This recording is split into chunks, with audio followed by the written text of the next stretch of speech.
Good morning, DJ and PK. It's 97.5 The Zone. Welcome in on a Friday morning. Well, we got headlines. Got headlines for Utah Hockey Club fans. We got headlines for University of Utah fans. We got headlines for Utah Jazz fans. So much to get to this morning. We'll start with the biggest story of the day, and that's the Utes. Alex Jensen is coming home. The former Ute player, the former Jazz assistant coach, he's been in Dallas with the Mavs, is going to be the next head coach at the University of Utah.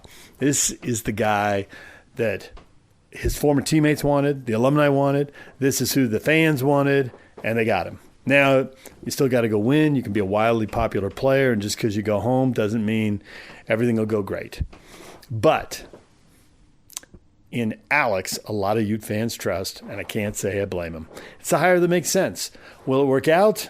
Probably, but you don't really know. There's a lot of factors at play here, so we'll have to see how it unfolds. But I think getting him signed up is a big win for Mark Harlan. That's for sure. All right, as for the Utah Jazz, they're back in action tonight. They're in Toronto playing the Raptors. Last night, the only team in Tankathon 2025 that was in action was the Pelicans, and they got beat. So they're still on 17 wins. The Jazz are on 15. Charlotte's on 14. The Wizards are on 12. And the race to the bottom continues with the Jazz playing tonight in the second game in their 5-game road trip. And then there's the Utah Hockey Club. On the road in Detroit against a team that's scrambling in a wild race in the East, just like Utah's scrambling a wild race in the West. Depends on what you think in the East, but, 6 teams for 2 spots. Probably everyone draws a line somewhere different. In the West, it's 4 teams for 1 spot. And they were down 2-1. Utah trailed 2-1 after 2 periods, but they got a goal in the second. They got 2 in the third. It was a combination of individual outstanding performances, and it really was a team game. Defensively, you got to look at Karel Vejmelka. He faced 40 shots, and that is probably 10 to 15 more shots than you want your goalkeeper facing. But a 95% save percentage. He stopped 38 of the 40 shots, gave up 2 first-period goals, and after that, he locked him down. That was an outstanding performance. Save percentage needs to be over 90. You get to 92, 93, that's really the most you can hope for. 95, that is a stellar night in goal. And while Vejmelka was keeping the puck out of the net, eventually the goals started to come. Now in the first 30 minutes, scored 1 time in the first 30 minutes. The last 3 goals came in really about probably about a 15-minute span, late second, early third period. They scored 3 times, and they go to win 4-2. And this is where it's a team game. They get 4 goals. They have 4 different goal scorers. They had 7 assists on the 4 goals, and Kesselring had 2 assists. Everybody else had 1. So 10 guys earned a point offensively with either a goal or assist, really spreading it around, doing the work. So they get the win. Now, Calgary was in Dallas. Calgary, Vancouver, and St. Louis are the 3 teams Utah's battling. And they were up 2-1 and gave up a goal in the third, went to overtime and lost. So they did pick up a point, but Utah gains a little ground. They're now, instead of 4, they're now 3 points out of the last playoff spot. And they're right back at it tonight in Chicago. Chicago was off last night. And so, we know who'll have the fresher legs, but we also know who has the momentum. Utah's played them twice at home, beating them. This is the first time they've gone to Chicago. All right. For more, we'll get to the best of the postgame show coming up. Adrian Denny with all the interviews and all that. We'll do that in our next segment. But right now, we had Cole Bagley on. He covers the team, and the team's been in the news this week because they've given 4 guys contract extensions. A couple of 1-year deals, a 3-year deal, a 5-year deal. And we talked to him about that and building this team going forward. Here's Cole Bagley. And obviously this was yesterday, so he didn't know about the win. You'll hear that in the interview. He didn't know they're going to win in Detroit when he references the game, obviously. But here's Cole Bagley. Really interesting stuff on the guys they're extending. DJ and PK with Cole Bagley on 97.5 The Zone. Cole, good morning. Good morning, guys. How you doing? Good. Few days off here, no games, but tons of news. 4 guys. The club has announced 4 guys getting contract extensions or new deals. So I'd like you to rank them, and not just like the best player, but there are some signings that are savvier depending on how much money you spend and how many years. We all know teams have overpaid for talent over the years, and there are steals out there with guys who don't have the biggest splashiest deals. Olimata, that was announced yesterday. He got 3 years, $10.5 million. Karel Vejmelka gets 5 years, $24 million, and Alexander Kafut and Ian Cole both 1 year, $3 million. Which one of those did you look at and think, Yep, that is a great deal. And which one did you scratch your head and see, let's see how that plays out? Yeah, I mean, I think, first of all, I think Oli Mata's deal is probably the best.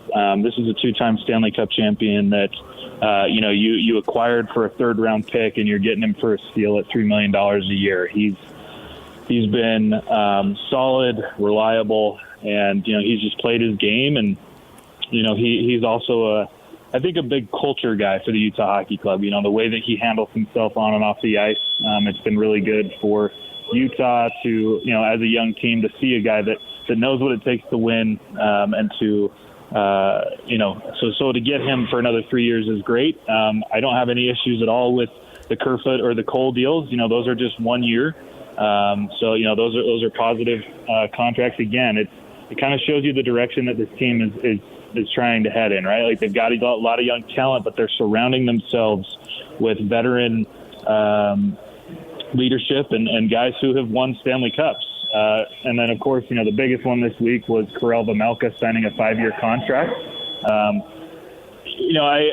They needed to re-sign him. I think it's a decent deal. I don't know that I necessarily love 5 years. That's a long time to sign a goaltender. We'll see how he does over the course of that time. But, he's clearly the number one guy, and that's what he wanted to do. So, they've signed him to it, and, good for them. They've now got their goaltender over the next couple of years to see if they can, not only make the playoffs, but be competitive. Yeah, I raised my eyebrow a little bit with 5 years, but then I wonder, as they're trying to build this thing, everybody talks in whatever league you're in, and I'm thinking, that really sends a message to the rest of the league as they try to acquire more talent that come here, we'll take care of you. Do you think there's truth to that beyond the actual signing of the individual player, that it sends a message to the league that we know what we're doing in terms of taking care of our guys?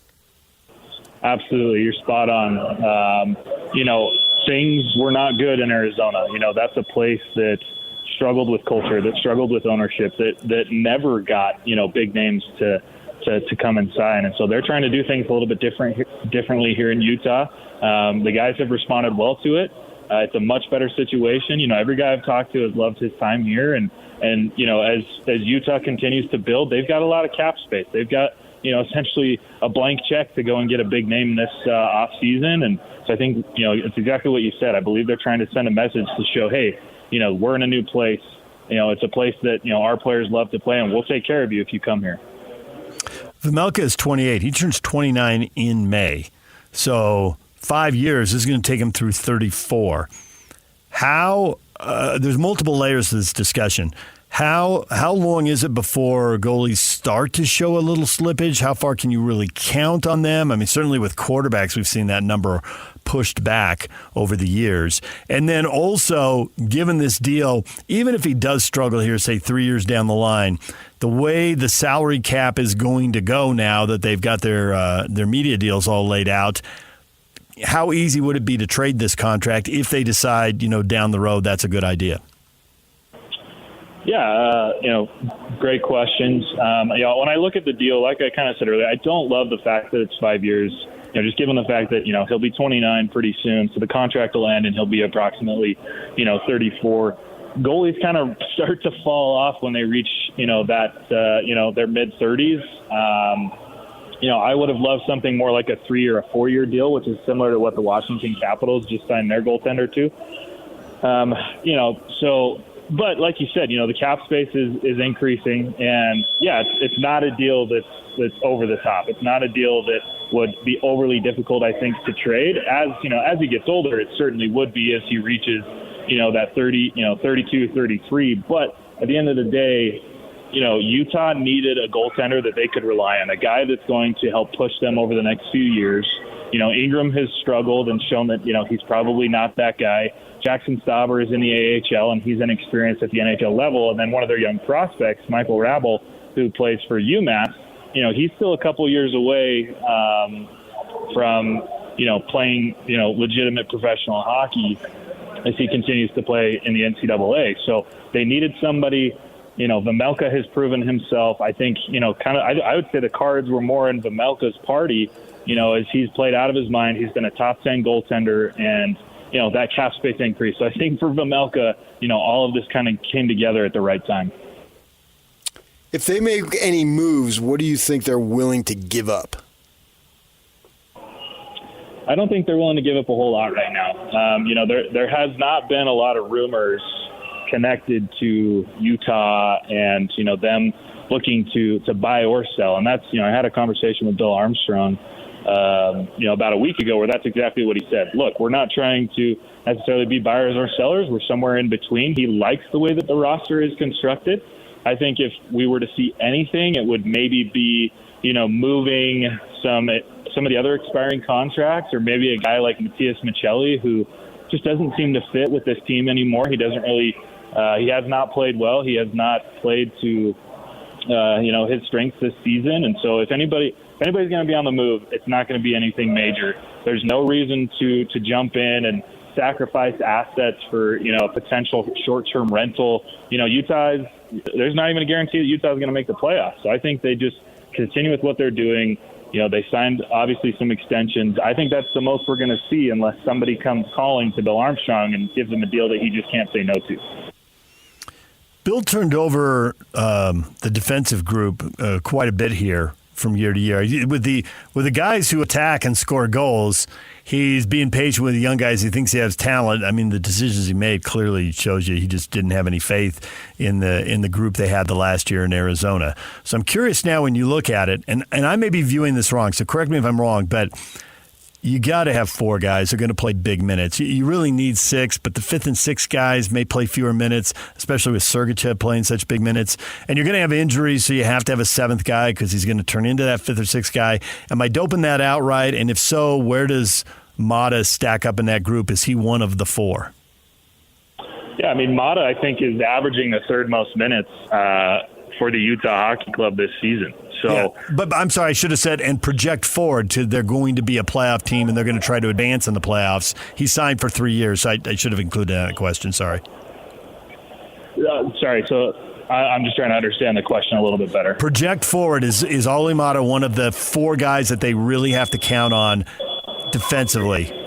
It feels like they've got to have 4. Maybe you think they need more or less, but in my mind, you got to have 4 guys you can count on. They're going to play the bulk of the minutes.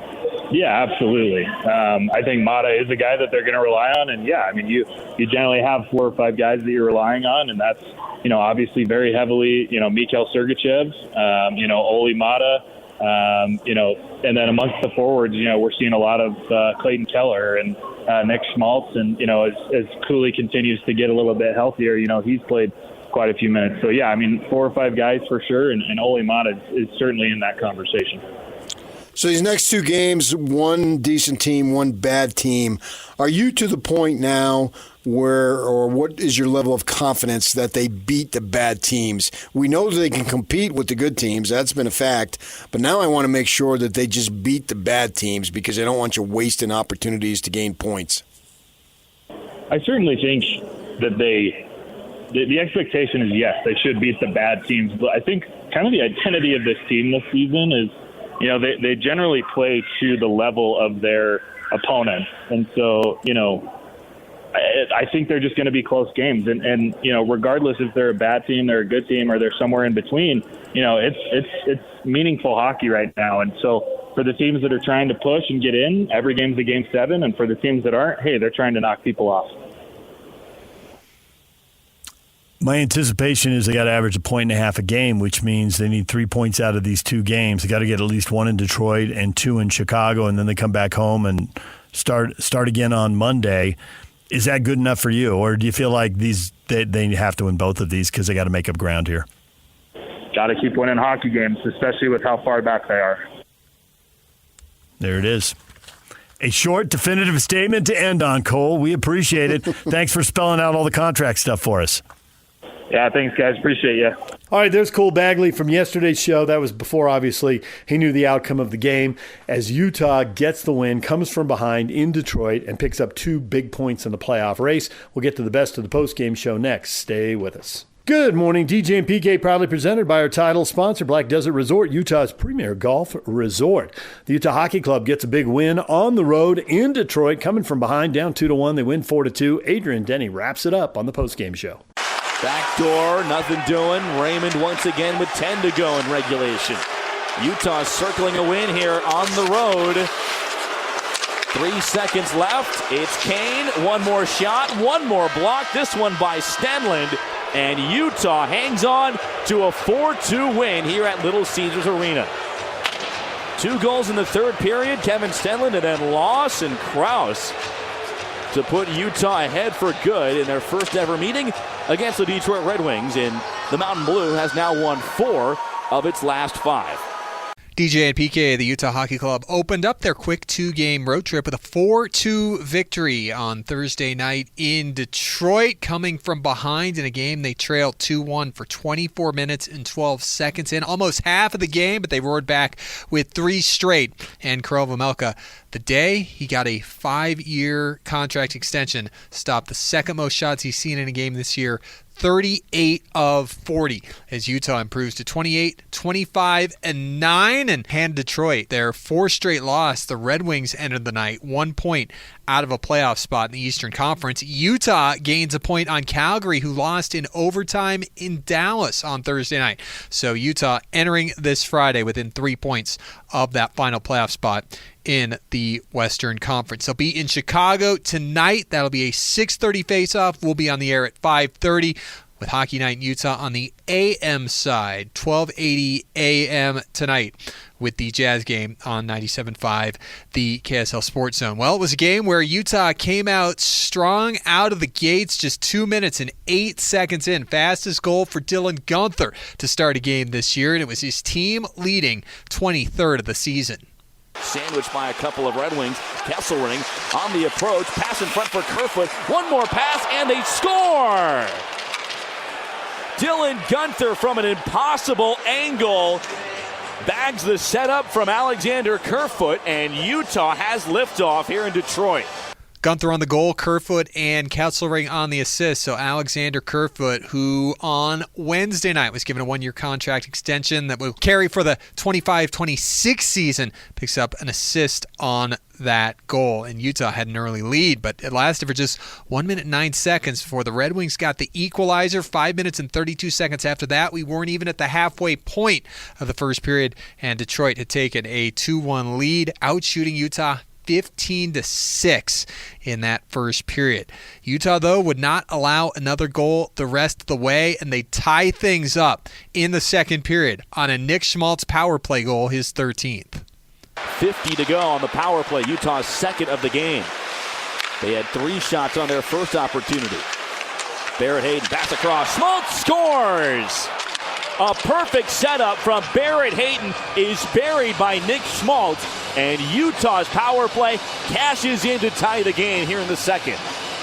Hayton and Clayton Keller on the assist there, as Keller picking up his 300th career NHL assist on that power play marker for Utah, and up to 70 points in 61 games on 48 assists as his trajectory for a career year continues. 3rd player from that 2016 NHL draft class to get to 300 assists. So we would go to the third period in a tie game for the 4th time in the last 5 games, and Utah would get the lead back. 2 minutes and 55 seconds in, Kevin Stenlund knocked home a puck top shelf into the left corner of the net, and Utah was up 3-2. Carcone dancing away from Hall, gets it back and angles it off the end boards. Kesselring pinches down on Tyler Mott. Puck taken by Stenlund, and he scores!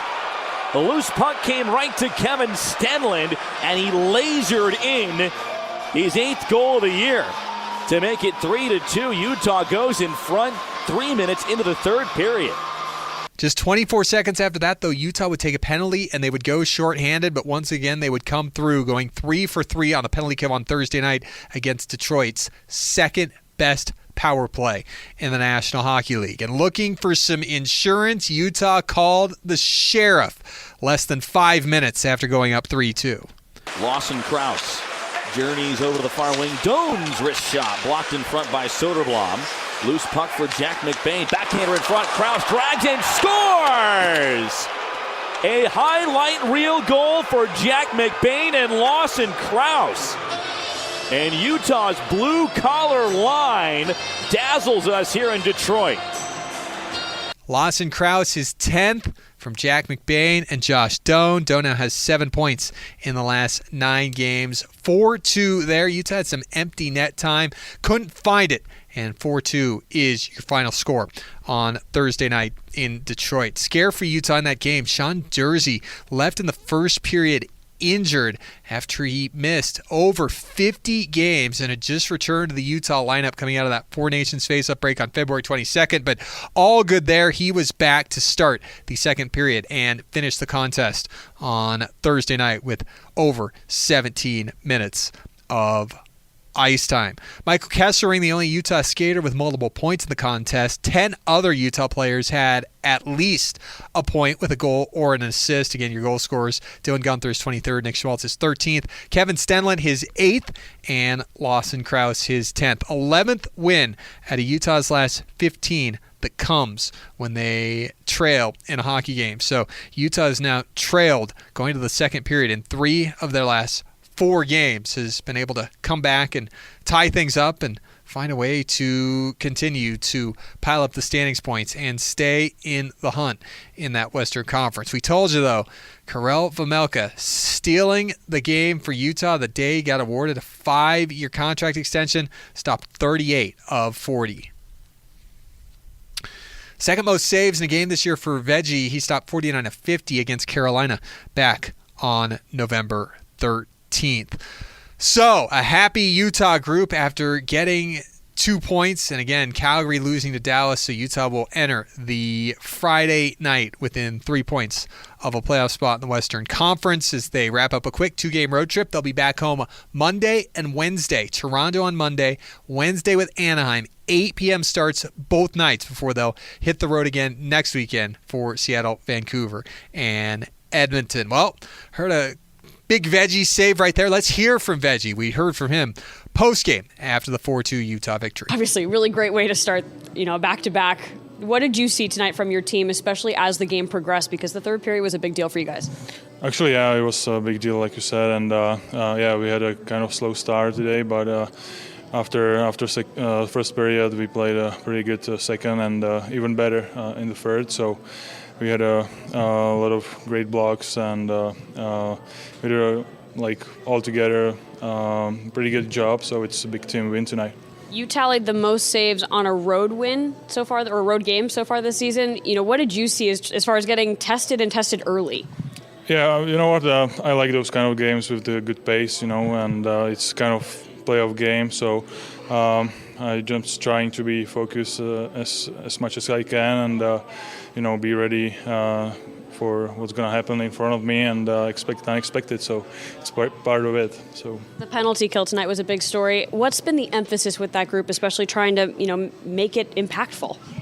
Exactly. We all know how important it is. So we always getting ready for that, and we did a great pre-scout, and we did a great job. So I'm glad we had good points tonight, and a big win actually. And then the last part of this, obviously, we got to talk about your contract extension. Congratulations, 5 years, the Utah Hockey Club. What was the initial thought that you had when you obviously learned of the news, but also what it means to stay in Utah for 5 more years? Actually, it's great news for me. I desire to stay in Utah.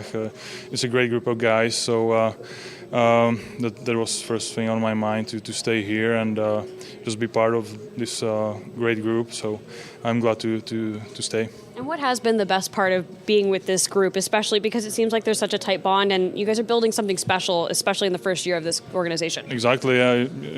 First year here is something special for everybody. So I'm trying to enjoy every moment with those guys, and I would say it's a big family for me. It's kind of second family. So it's a pleasure to be part of it. Congrats on the win tonight. Thank you. Appreciate it. Vejmelka on pace for a career year in every metric: wins, goals against average, save percentage. And that game on Thursday night, he stopped 38 of the final 39 because Detroit scored on their first shot of the night. Michael Kesselring, the only Utah player with multiple points, his 4th multiple point night of the year, throwing a couple pucks towards the net. Great game from number 7. Heard from him too after the game. A really big win, obviously a good one to start this road trip of first game of back-to-back. The third period, though, a big deal. Outscoring opponents 7-2 right now in the last 5 games. How big was that third period? Yeah, it was huge. Obviously, it wasn't the first we wanted. We were just a little slow around the ice, and they came out fast. So I think we got that fixed in the second, and good teams find a way to win games. So I thought the third we played pretty smart. We got our goals, and we packed it in pretty good, so it was good. It was your 5th career multi-point game, 2 assists tonight. What did you see from those? And I mean, for you, on a personal note, what does that feel like? Yeah, it's good, obviously. You always want to chip in offensively. I like to chip in offensively, so the second one was a little lucky. Stenny banged it in. The first one, I thought I was going to shoot it, and the guy kind of took it away. Kerf made a nice play to Gunner, and Gunner's usually pretty automatic. So, fortunate those went in, and, it feels nice. When wins like this happen, especially as a whole complete team effort, the pressure is a privilege conversation comes to mind. How do you guys feel like you're handling that, and as a group? Yeah, I think we've grown a lot. Honestly, the last month, our team's really matured. It's really fun to see. We're battling every night. And even tonight, we didn't start great, but we found a way, and I think that's a big growth as our team. I feel like earlier in the season we might have just let it slide, and right now we're hungry for wins. So. The PK was obviously a big story tonight, giving you guys a chance, but Karel Vejmelka, a big part of that as well. Can you talk a little bit about his performance tonight? Yeah, he's been so good for us this year. We're all so happy for him after last night, too. So cherry on the top of the sundae, I guess, but he's been unreal for us. We feel confident every time he's in the net. So. Congrats on the win. Thank you. Utah came into the contest having not played since Saturday, so as hard as they tried, maybe a little rusty. Weren't happy with that first period, but just kept pushing through and found a way to win, and that's what Andre Tourigny liked, as we heard from him after with Sarah Merrifield. So obviously not the way you wanted to start this game, but the third period was a big deal and ultimately finished on top. Yeah, I think we got an elite performance from Veggie. I think he was really, really good. Tune in, make key save at key moment. I think Colsey played a really solid game, big block shot, key moment. Our PK came up big. The other side is second best power play in the league. So there's a lot of goodness in that. The other thing is, I will say it's after a long break like that, it's a little bit tough to get going, and we needed a little bit of time, and it's unfortunate. But I think we bent, but we didn't break, and I like the way the guys were resilient and they stayed together. So I think that's a big gutsy win. You mentioned the PK. Obviously, you guys practice a lot, and you refine the chemistry. But what's been the emphasis with that group, especially to have a performance like tonight? Well, we have a plan against the strength of each team, but I will say I think the focus and the resilience of those guys on the PK, I think they take a lot of pride in their craft. They take a lot of pride in what they're doing, and we know the size of the challenge tonight. And if you look, the timing of the penalties and the PK, they were keys at key moment, and I think the boys did a great job. It seems like key moments also happen when scoring happens. So Nick Schmaltz's power play goal, Dylan Gunther to open it. What did you see from those scoring opportunities in key moments? I think that's like I said, we bend, we didn't break, and we find a way to stay together and be resilient, and we score big goals. You can say whatever you want. We had a lot of those games when the other way, where we dominate and we could not seal the deal this year. It's good to be on the other side of it. And obviously starting this road trip and the back-to-back on a high note, where's all that play into, especially the home stretch? Well, like I said, I think the fact we had a long break, 5 days between games, I think now we had the opportunity to get going. And you saw during the game, we got better during the game, and we're resilient. We stick together, so that was good. And now we're going on a back-to-back tomorrow. We're going in Chicago, and we're in playoffs. So we need to win every game. That's the way it is. And I know we talk about Karel Vejmelka all the time and how successful he's been so far this season. But does anything surprise you anymore with him when he has games like tonight? No, but we demand a lot from him tonight. I just want to help him a little bit better. But you know what? That's what a team is. When you stick together, sometimes it's one guy, another night it's another guy. What I like tonight is every line has a goal. Schmaltz has a goal, Gunner has a goal, then you go and Crosser has a goal, and Stanley has a goal. So it's every line who chip in. So that's our team. Congrats on that one. We needed time to get at that level of intensity. They play really, really fast, and we needed to get up beat. And when we did, it was more an even matchup, but took us a little bit of time. Thanks everyone. Thank you. So Kevin Stenlund, the hero, getting his first goal in 24 games, his first goal since January 2nd. Michael Carcone returning after missing 2 games due to an injury, played a big part on that Stenlund goal, pushing the puck in deep behind the net. Didn't get credited with an assist, so Carcone comes back. Nick Bjugstad, though, is listed as day-to-day, an upper body injury, so a big veteran out of the lineup there for Utah. Trade deadline is today. It will strike at 1 p.m. here in the Mountain West. Bill Armstrong will then address the media. We'll hear from him coming up on Hockey Night in Utah and see if there's a deal to be made for Utah. As he always says, always looking for a way to improve the hockey club. But Andre Tourigny telling us, you get Sean Durzi and John Marino back from injuries. Those are as good as trade deadline acquisitions for us. And you look at the acquisitions of Sergachev and Marino in the offseason, along with guys like Kevin Stenlund, Ian Cole, to name a few. And the offseason acquisitions, the guys that you're usually going for at the deadline. So Utah in a good spot, but we'll see if there's one more trade, and we'll hear from Bill Armstrong tonight coming up on Hockey Night in Utah again, 5:30 on the AM side, AM 1280 on the KSL Sports app. We'll have it all for you right here before tonight's game with Chicago. That's a big win for the Utah Hockey Club. When we come back, we're going to shift gears. We're going to talk with Marcelo Balboa, a very successful player. Played in 3 World Cups representing the United States in 1990, 94, and 98. He's gone into a broadcasting career, works for Apple, played for a long time in MLS, has a long-time relationship with Pablo Mastroeni, has some interesting things to say about him. Scored the goal of the year in 2000, a bicycle kick. It was a thing of beauty. You can see it on YouTube. It's a little grainy. But it's a thing of beauty. Marcelo Balboa next with PK and I. Stay with us. DJ and PK, it's 97.5 The Zone. We are joined now by Marcelo Balboa, MLS commentator for Apple TV. You remember him from playing in 3 World Cups and a few more things than that. Marcelo, getting ready for this interview. I remembered a few things about your playing career. I went back and watched some video. I got to say, that's pretty old, glitchy video, but the YouTube of you scoring the goal of the year in 2000, that was fairly awesome. When's the last time you threw You had to break out the VHS tape then. Yeah, right. When's the last time you threw your body with reckless abandon a ball and attempted a bicycle kick? Because that one was awesome. Oh God! Last year, I do it every year. For some reason, the kids want me to do it at the camp. Okay. So I try. I don't succeed all the time, but I try to throw myself at least 2 inches off the ground to get a bicycle kick, so the kids are happy. Nice. Looking at your background and doing some research on you in the last 24 hours, I would assume that you have a fairly decent relationship with Pablo Mastroeni. Is that accurate? I do, yes, and Brian Dunseth and a few other guys that live in Utah. So Pablo comes on our show most Fridays during the season, and, I've been doing this for a long time, DJ and I both have, and I am fascinated by his interviews and the way he speaks in terms of coaching men and all the things that go into it. And the word coaching these days pretty much has as many definitions as you want to put out there. And what do you think of him? Because he seems to be so introspective and philosophical. And when we talk, it's like sometimes we barely even talk about soccer, but we're talking about all these things related to people. What do you think of him as a leader of men? Nah, listen, Pablo was the captain. Pablo is a guy who led by example.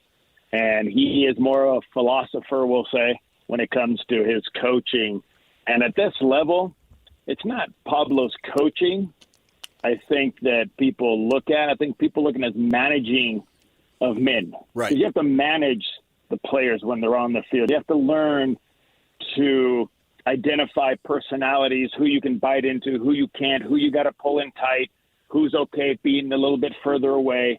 So I think the managing of men is where Pablo succeeds because he's been on the field. He's the experience he's had playing in a World Cup, playing in MLS. that, you learn. Listen, he struggled here a little bit, but it's all the process of learning as a person who you are, how to manage people, and the people that can identify their strengths and weaknesses are the people that are usually successful at coaching. He has to identify strengths and weaknesses of a lot of players because for one reason or another, RSL is turning the roster over at a stunning rate. And some of the things they control and some of the things they don't control. But nonetheless, there's a whole new set of personalities and a whole new set of talent this year. What do you think of their offseason and the way the club looks now? Listen, every club has to do that eventually. Colorado's done that quite a few times.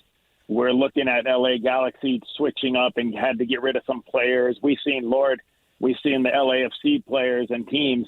How many players have they switched in and out just during the off season? So listen, we all go through those times and tribulations of insecurity in our clubs. But again, it's getting the job done. Anybody in MLS at any point can win an MLS Cup. Anybody in MLS could win a game. There's that much parity in this league that you know what I mean. Now, listen, you're probably missing one or two key pieces, like a lot of teams are. Now the question is, can you find those pieces? Because everybody's always the biggest thing in soccer is, can you find a guy that can score goals? That's why they get paid the big bucks. Can you find a guy like Lucho Acosta that just went to Dallas that can spray balls and break lines? There's key positions, so every team has to find that player that can just bring everything together. And I think Salt Lake, they've had a lot of great runs. They've had success. But eventually you've got to tweak it a little bit. And I think that's kind of where RSL is. They are a very good team. They're in a position now where they're just trying to fill in the last two or three puzzle pieces, we'll say, to take them to the top and to be competitive to win an MLS Cup. From your experience under these situations and circumstances when guys are brought together, how long do you usually think that they need to gel before whatever peak they're going to hit, they hit it? Listen, let's start with just the physical side. The fitness side, it'll take you probably 6 to 7 games to get you fully fit, okay? I would say it would probably take about 10 to 12 games to understand each other. New players coming in, where they like to receive the ball, what kind of movements they make, their tendencies, their strengths and weaknesses. So usually you can tell a team where they're at after about 8 to 10 games. You can kind of get a feel for who they are and what they are. I get all of that, and yet I couldn't help watch 1 or 2 games into the season and watch what's happening in San Jose. It's pretty simple math, right? 6 teams in the West are going to miss the playoffs. Who are they? Yeah. And in the past, it's been 5, but there's an expansion team in San Diego, so now 6 teams are going to miss the playoffs. Yeah. And usually, San Jose has been one of those teams. I think they missed the playoffs 9 times in 12 years. Well, Bruce Arena doesn't have a history of missing the playoffs. And Bruce Arena has got his team playing well in the first 2 games out of the gate, and I know it's only 2 games. But nonetheless, I'm figuring, he's in. So who's out? Do you have a feel for that? Or just to that timeline you just talked about, get back to you in May and make some guesses then? But listen, here's the deal. This summer, the transfer window opens. Mm-hmm. Imagine when San Diego brings in De Bruyne. Does that put them in a playoff position, having a player like that with Chucky Lozano, De La Torre, you know what I'm saying? Yeah. So you can say now you look at it, and yes, Bruce has done a great job. And when Bruce takes a job, we all know that when he takes a job, it's very simple. You're going to have to spend money because Bruce is not going to take a job where he's not going to spend money. And Bruce brought in 5 or 6 key pieces that he knew from New England. He brought in some coaches. Now all of a sudden, San Jose is not looking like the bottom of the table team anymore. You know what I mean? So that's what you get when you hire Bruce Arena. You get that kind of mentality. You get that kind of allure, we'll say, when he comes in, that this is my expectations. This is what we're going to do. Now, are you willing to do it? And if you're not, then I'll find somebody else that will. So who's going to make the playoffs in the West? That I got to be honest with you, that's a tough one because right now, if you look at the table, Houston, just imagine this, Houston, LA, Kansas City, Seattle, St. Louis, and Colorado are all out of the playoffs right now. Do you think that's going to stay like that? No, I don't. LA is going to go spend money. matter of time. Seattle, because they're in Champions League, they're dividing their squads up on a Saturday, Wednesday. They're fatigued. You know they're going to move towards the top. I mean, when you look at this table, you say to yourself, at any point, anybody can beat anybody. So can you say right now who's not going to make the playoffs? I would say right now everybody still has a shot to make the playoffs. The key will be what you do during the transfer window or what trades you make between now and All-Star break to make your team better. Yeah, for sure. I think we've seen that. You know, as we approach late spring, early summer around here, the weather gets a lot better. Yeah. The stadium is electric. I live fairly close to it, and I know don't go down that way on game nights. It'll be packed. You'll be stuck in traffic, whatever it is. So it's a real beautiful setting with the mountains. No offense to our friends over in Colorado, but I think here is more beautiful. Picking a fight. Look at you pick a fight. I can't. You know what? I'm going to stay neutral because I'm doing the game this weekend. So I will say you're beautiful. Your stadium is beautiful. Your fans are electric. The scenery from the booth of the mountains in the background, you know, it's fantastic. The lights you guys put in to make it look really cool when someone scores a goal. So, I was not part of the bigger rivalry because I retired by then, but I felt it as a broadcaster when we did the local TV. So, but you got to give props where a stadium is nicely put with the background and the scenery. You guys did a nice job. So I'm a little concerned about if they change the calendar and play in the winter. What do you think about that? I think we could. I think we could be in for, and I think I'll give you an example. The other day when Colorado played in the Champions Leagues Cup here at home against LAFC, 0 degrees. It was a slower game. It was very difficult for the players to play in that cold. I think it'll benefit us in a lot of ways. The fact that when you're talking about being on the same transfer window, being able to bring players in and be able to do things, a little break in the summer. So I think there's a lot of advantages, but I also think that, in Colorado, Seattle, you're going to get a lot of rain, but let's go to the East Coast, New York, Boston. There could be a lot of snow. There could be a lot of games played in very inclement weather, we'll say. I was in the post-game press conference last year after the snow game. The orange ball came out. RSL scores, 3 times. LAFC, their players and coach, they were really upset afterwards. Yeah. And I don't blame them because you can't train for that. I grew up in San Diego. You played at San Diego State. Exactly. You can't train for that. You can't prepare for it. I get why they were upset. But it's like if the league votes for this, well, there's teams in Salt Lake and Denver, Kansas City. Yeah. That was a cold MLS Cup. RSL fans are still bitter out playing on the ice there. But what are you supposed to do? It's December in Kansas City. So I agree with you. I'm not going to disagree with you. I'll go back to that game. I think that game should have been canceled because the ball was not rolling anymore. And when the ball stops rolling, you've got to lift it and clip it. When it gets to that point, you've got to stop a game. Plus, you got to remember that. I mean, are you worried about getting the game in? Or are you worried about the health of these young men and these men that are playing soccer out there? Because there's no cleat in the world that's going to help you in hard ground, icy hard ground. So I agree. I think I didn't like that. I thought it was a fun game to watch, but I thought they were going to stop it at halftime or wait to see if they could clear the snow to make it a little bit better playing conditions. I'm a little older than Pablo, but as luck would have it, we grew up about 2 miles apart and went to the same high school. So there you go. In Phoenix. So we joke about it. And do you have any dirt on him that I could spill when he comes on? I would never give you dirt on Pablo. You know what it is? It always comes back to bite you in the ass. So I'm gonna pass on the Pablo thing. But yes, we do have a few good stories, but yeah. Discretion is the better part of valor right there. Wise decision. All right, we'll leave you with a more traditional soccer question to deal with rather than that. All right. Messi is obviously a rock star wherever he goes. The hype. Yes. I mean, he's not coming to Utah. The fact that RSL got to open the season in a standalone game, I mean, it was a fantastic experience.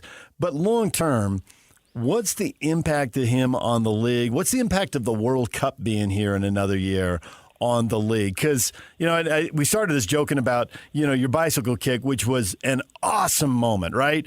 The league has come so far from them with the facilities, with the money they spend, the players they bring in.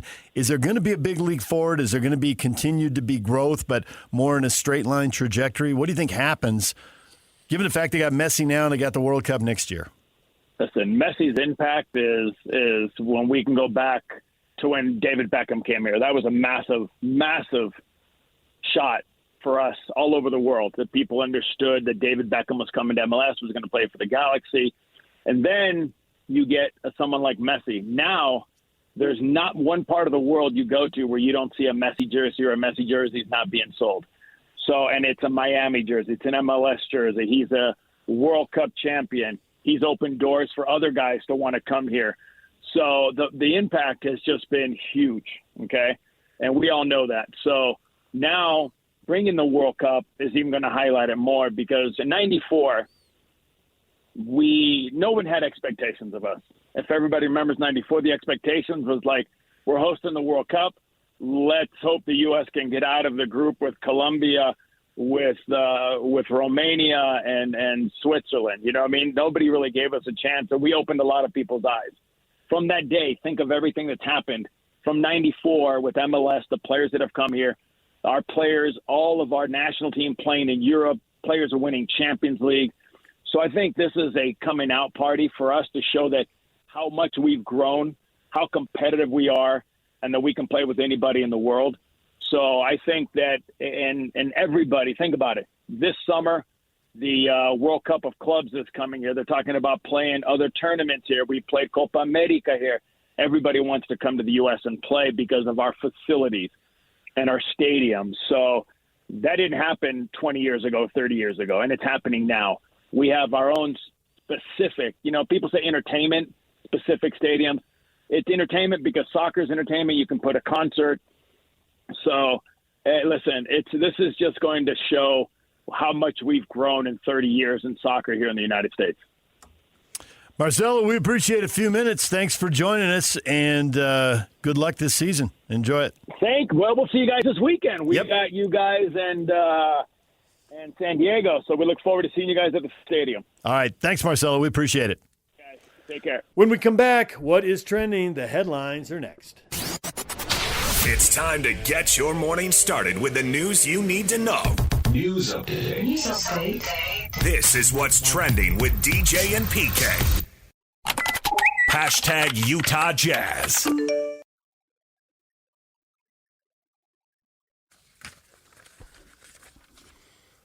The Utah Jazz are back in action tonight. They're playing the Raptors in Toronto. Jordan Clarkson is out. John Collins is out. Larry Markkinen is out. Keontae George is questionable with an illness, and Jaden Springer is questionable with a back. But the Raptors are serious about this, PK. Former Ute Jakob Poeltl is out. Former Jazzman, he's resting. RJ Barrett is out. He's resting. Ochai Agbaji, the former Jazzman, is out with an ankle. Brandon Ingram is out with an ankle.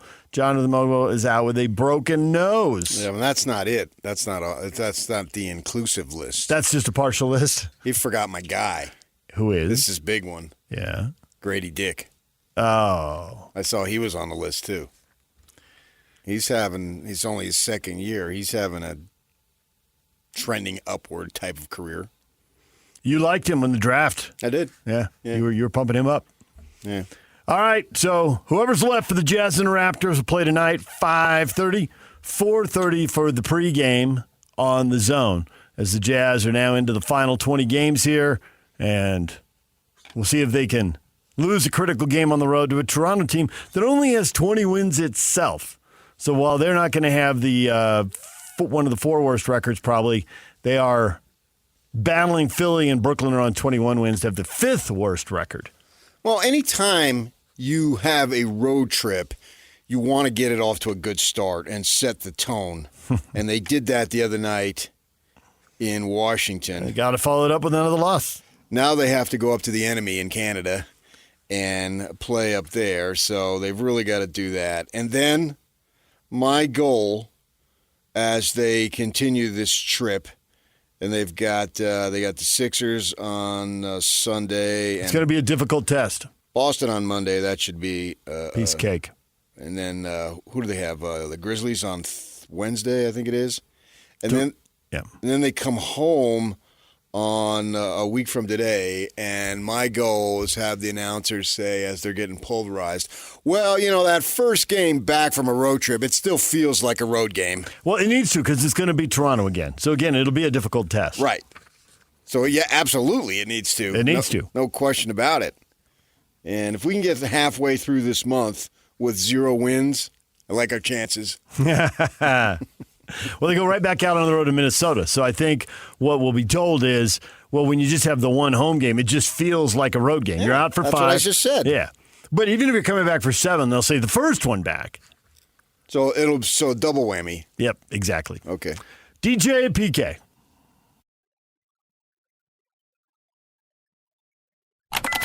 #NBA.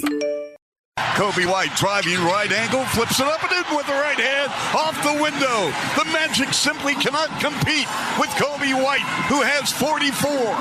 Now it's Anunoby on Doncic. The switch again. Doncic over top. Oh, my! Oh, Luka Doncic pours in a 27-footer. Steph from midcourt.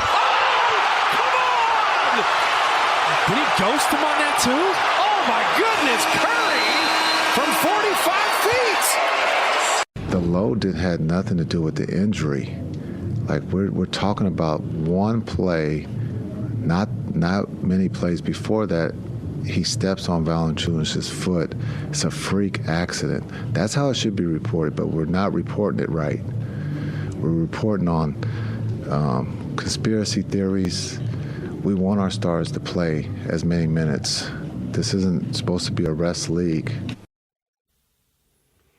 That's Jason Kidd right there talking about Kyrie's injury. Doesn't think it has anything to do with minutes played. Just a freak accident, a moment, a traumatic deal, and Kyrie's out with a torn ACL. I was wondering about that. That he obviously feels the need to say something, but, and I'm from a big distance here, I never thought it was anything but an injury.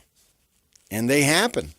Joe Ingles going in for a layup, was it? Something like that? Mm-hmm. No one was near him. There was a lot of hubbub about Kyrie had been playing like 40 minutes a game in like their previous 10 games before that. And I get that, and I did hear that, but I'm with PK and Kid on this. To me, it's something that happened in the moment. It's not that he's playing an extra 5 or 10 minutes a night and then his ACL gave out. Right, if you watch the video. If your hamstring gives out, maybe because you're playing too many minutes and you're tired, but tearing an ACL, no. He steps forward and his knee buckles. Yeah. Right, it's there a freak was a accident. year in the playoffs, I think, and maybe in the regular season, Oscar Robertson averaged 48.5 minutes a game, which is more than you have available unless you get overtime. And he played. His ACL didn't go. With less medicine and less rest and less rehab and less nutrition and commercial flights, no charters. I mean, 3 days in a row they played. So I don't understand the story. I get why Kid would be defensive. I don't get it in the first place, though. Right. Yeah. It's not his fault. You heard the outrageous shot from Steph from just across half court, turnaround, fade away, 2 defenders there, impossible, and he makes it. And the Warriors beat the Nets 121-119. So I'm watching the Laker game. The comeback. And, nice win in overtime there. The Knicks played fairly well. And I'm thinking, as I'm watching Doncic, he dominated. He didn't have a great shooting night, 9 of 23, and only 4 of 12 from 3. But, his stats are just incredible. And I'm thinking all of us around here who hate the Lakers, I just got bad news for you. They're about to be really good. It's happening right in front of our eyes. Yeah, he's a phenomenal player. And they get another generational all-time player. It's like they go 2 or 3 years without one maybe, and then they get another one. I think this is the most impactful, biggest superstar trade since the Bucks sent Abdul to the Lakers. There's only 2 others that I can possibly come up with. And one I shoot down. Does Kobe draft day trade count? No. That doesn't count. No. And free agent signings don't count. Okay, so there's got to be a trade because this wasn't a free ultimately, agent. Shaq was a free agent, but it ended up being a sign and trade. That doesn't count. But that doesn't count. No. Okay, so Pau Gasol, obviously they won 2 titles off of that. No. He's a great player. But this is going to be more than 2 titles? Well, I just think Doncic is a better player. Who are you taking? Doncic or Gasol? Yeah, you're taking Doncic. Right. Other midseason trades. But it doesn't even have to be midseason. Oh, okay. Just a star trade. A trade. Barkley to the Suns. That was a big deal. That was like the next one. Mm-hmm. But who are you taking, Doncic or Barkley? Well, you're taking Doncic. Yeah. Yeah. And that's no slide on Barkley. First of all, he's a good player, but I'm still taking Doncic. The other one I came up with was Shaq to Miami, but Shaq was 32 at that point, and he was an old 32. He was still good, but he wasn't the Shaq of 27. You can look at the stats. If you don't remember, all you got to do is look at the raw stats. Because he let his conditioning go. Exactly what I was going to. Yeah. He let his conditioning go. Right. He was still big. He was still dominant, and they still won a championship getting him. And he was good. But he wasn't as explosive as he had been. No. Because he's carrying around 30 or 40 the numbers extra pounds bear or whatever it out. It was. I can't think, and if any NBA historians can think of a bigger one. And I'm not talking before. I'm talking what did Abdul... Wilt? So you're going back to Wilt? Yeah, but I'm going... Because Kareem is the line, then you can't go back to Wilt before that. And what was that? That was in the 70s somehow, at some point, right? I think it was... They were in the finals in 74, and I think it was right after that. He may have played there another year. I'm not sure. So mid-70s sometimes. But that means we're going back 50 years, literally. I mean, it's 2025, so... And why is it always the friggin' Lakers? Always the Lakers. Jeez. And picked out, and just handed to him. And nobody else gets to bid on him. Maroon. Yep. And if you're the Thunder and you've done everything right and you're having this great season, are you looking at them thinking, oh boy, here we go? I think right now they're very good. So I'm actually looking very much forward to the postseason. I'm going to be entertained. And that's crazy because the Jimmy Butler trade, I mean, they're 10-2 in their last 12 games, and they've jumped up to 6th. That's a big trade, and it's made a huge difference, but it looks like the second biggest trade. And it's a big one. It's had a major impact. It was a huge win for the Warriors so far. And I expect it will continue to be for the rest of the season. I mean, Butler goes sideways at some point, but right now he's still mad at Miami with a chip on his shoulder. I'll show you, Pat Riley. That will fade at some point. And yeah. All right, DJ and PK. Hashtag NFL. What a career. Bobby Wagner is extending it. The former Utah State Aggie signs a 1-year deal. He's going to return to the Washington Commanders next season. He was named All-Pro second team. That's the 11th time in his career. Voted into his 10th Pro Bowl. He led the team with 132 tackles. He's had 13 straight years where he had at least 100 tackles. He's got some bonuses in this. He could earn up to $9.5 million, and he'll be on a team for which there are high expectations. So he gets to play. Great. He makes money. Great. And they could win big. We'll see how it plays out. Yeah. Good deal. Well, it would be an absolute disappointment if they didn't make the playoff. Drama in Cleveland. Browns owner Jimmy Haslam has declined to meet with star pass rusher Myles Garrett amidst his trade request. Garrett has made it clear he'd like to continue his career elsewhere, but Cleveland appears to be digging their feet in. So we'll see what happens. We'll see if he reports, and if he wants his money, that's when push really comes to shove, when the game's when the games start, is he there getting the paychecks? Well, yeah, when does shove come to Roundhouse? Cincinnati Bengals are allowing defensive end Trey Hendrickson permission to seek a trade. He's coming off a 2024 season in which he led the NFL with 17.5 sacks. He was a first-team All-Pro. Third in the NFL in sacks since signing with the Bengals in 2021. After Max Crosby's big extension earlier this week, Hendrickson may be priced out of Cincinnati because Jamar Chase and T. Higgins are also awaiting new deals, and there may not be money for everybody. If your favorite team needs a pass rusher, pick up the phone and call Cincinnati. Jacksonville moving on from two of Trevor Lawrence's top three receiving options, tight end Evan Ingram, wide receiver Christian Kirk. Team planning to release Ingram while Kirk was traded to the Texans for a 2026 sixth-round pick. So change continues in Jacksonville. DJ and PK. Hashtag Utah. The University of Utah has officially named Alex Jensen as head coach of the basketball program. According to our Ute insider, Steve Bartle, the deal worth north of $4 million per year, which puts Jensen in the top half of Big 12 salaries. The dream is coming true. The prodigal son is coming home to lead the program to greatness and glory. I call him the prodigal coach. The prodigal coach. The prodigal coach returns. Yeah, I didn't see it coming. Shocking news. People out there, I had it first. If you don't put it on Twitter, then you didn't have it. I actually had a guy tweet at me, how come? I said, dude, I've known about it for a week. If you knew who I talked to, and he said, keep it quiet till it's done. That's why I said the job is his to turn down. And he was going to take it. And I believe Andre Miller is going to be on the side. I'm not going to tweet it. I refuse to do it because everybody else is doing it.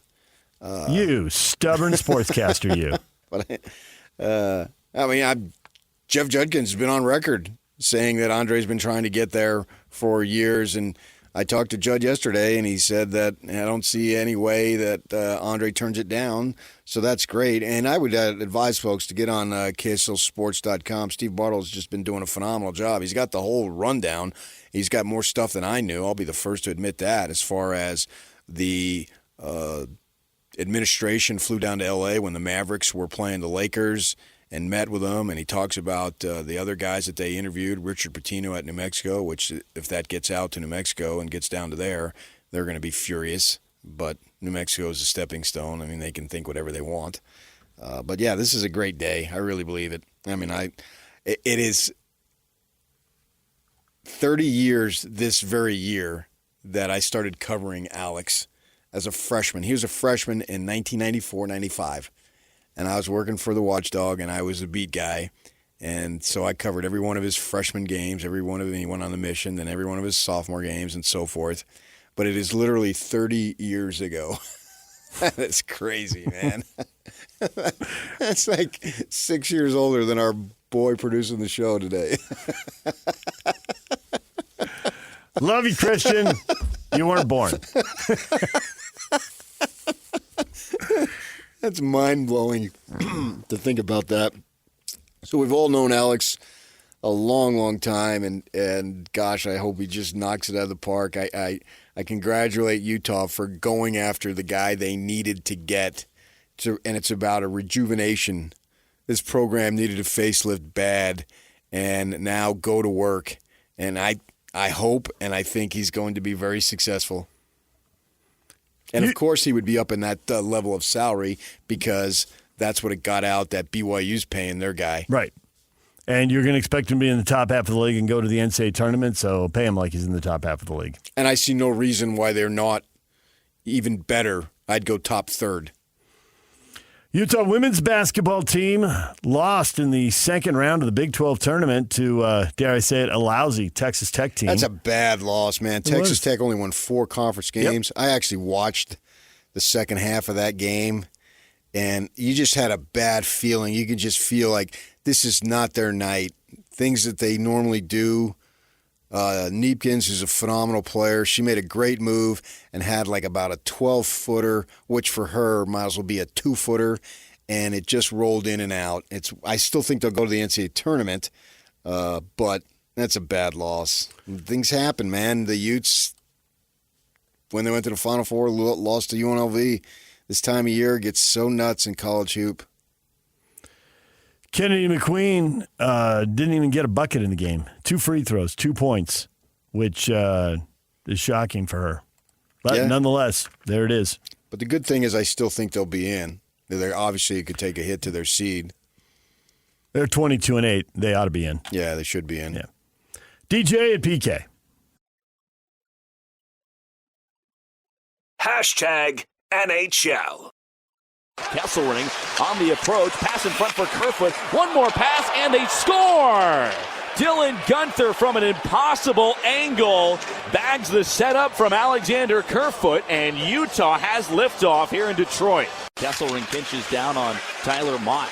Puck taken by Stenlund, and he scores! The loose puck came right to Kevin Stenlund, and he lasered in his 8th goal of the year to make it 3-2. Utah goes in front 3 minutes into the 3rd period. Loose puck for Jack McBain. Backhander in front. Krause drags and scores! A highlight reel goal for Jack McBain and Lawson Krause. And Utah's blue-collar line dazzles us here in Detroit. Actually, it's great news for me. I desire to stay in Utah. It's a great group of guys, so that was the first thing on my mind, to stay here and just be part of this great group. So I'm glad to stay.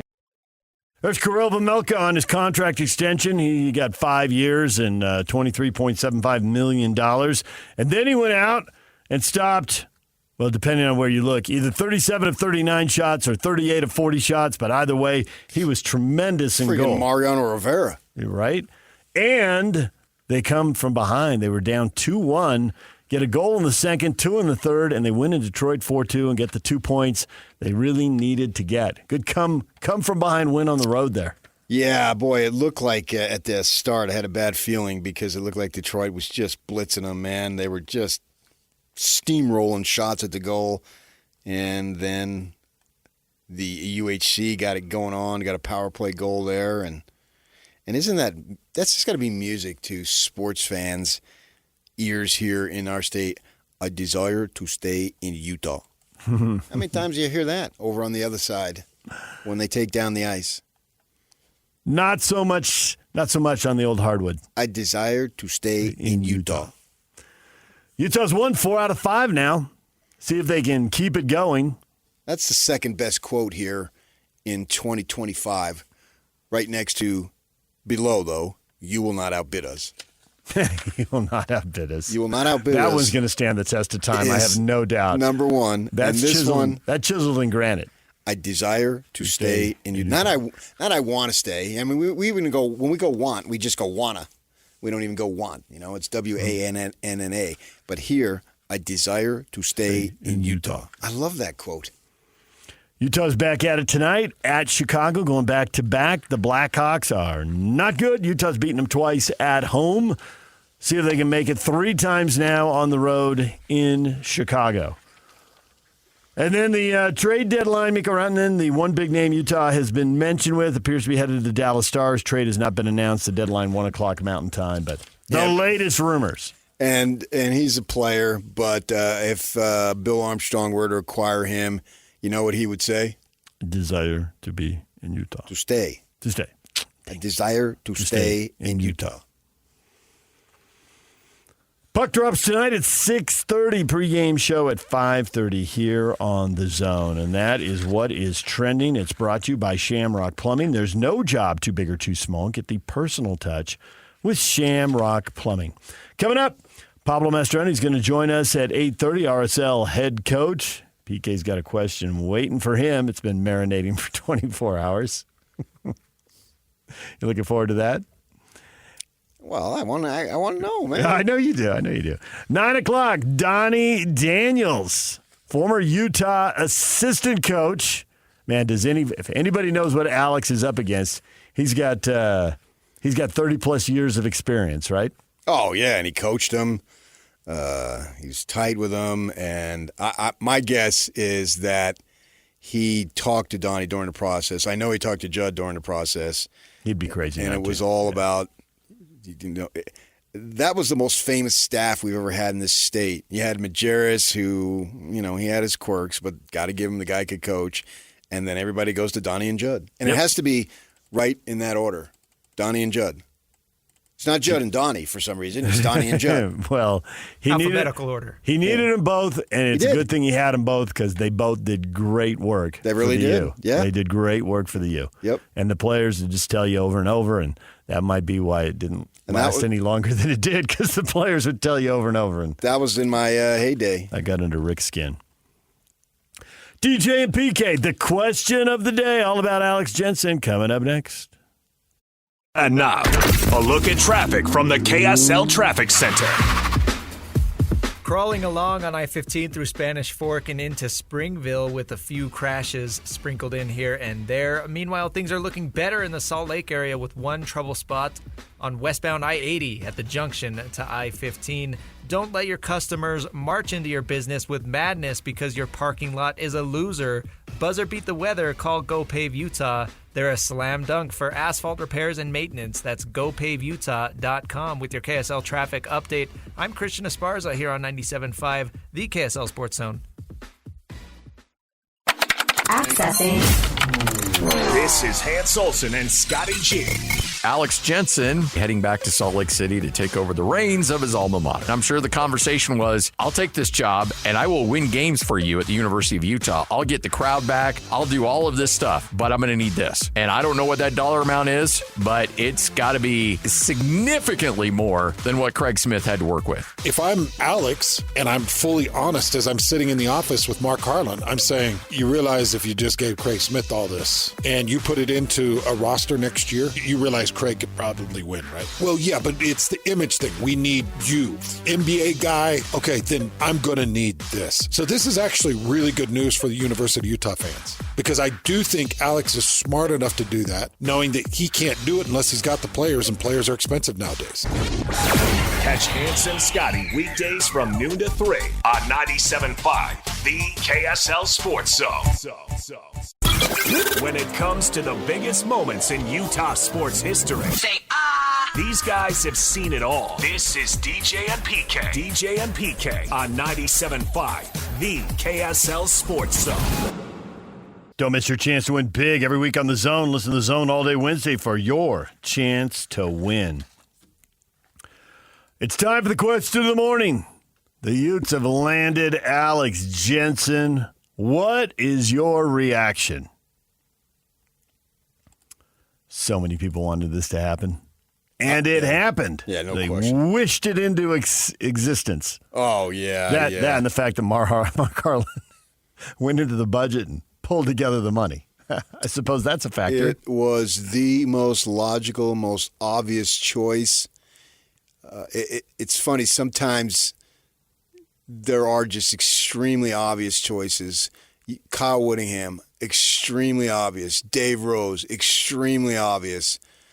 Now, Dave Rose was extremely obvious for a couple of reasons. With BYU, we know the head coach has got to do the church thing, and that's why for Kalani Sitake, it was a little less obvious. I don't think he had the credentials that Alex and Dave Rose and Kyle had, but he was also the obvious choice. And three guys that I just named, what do they all have in common? Successful, successful, successful.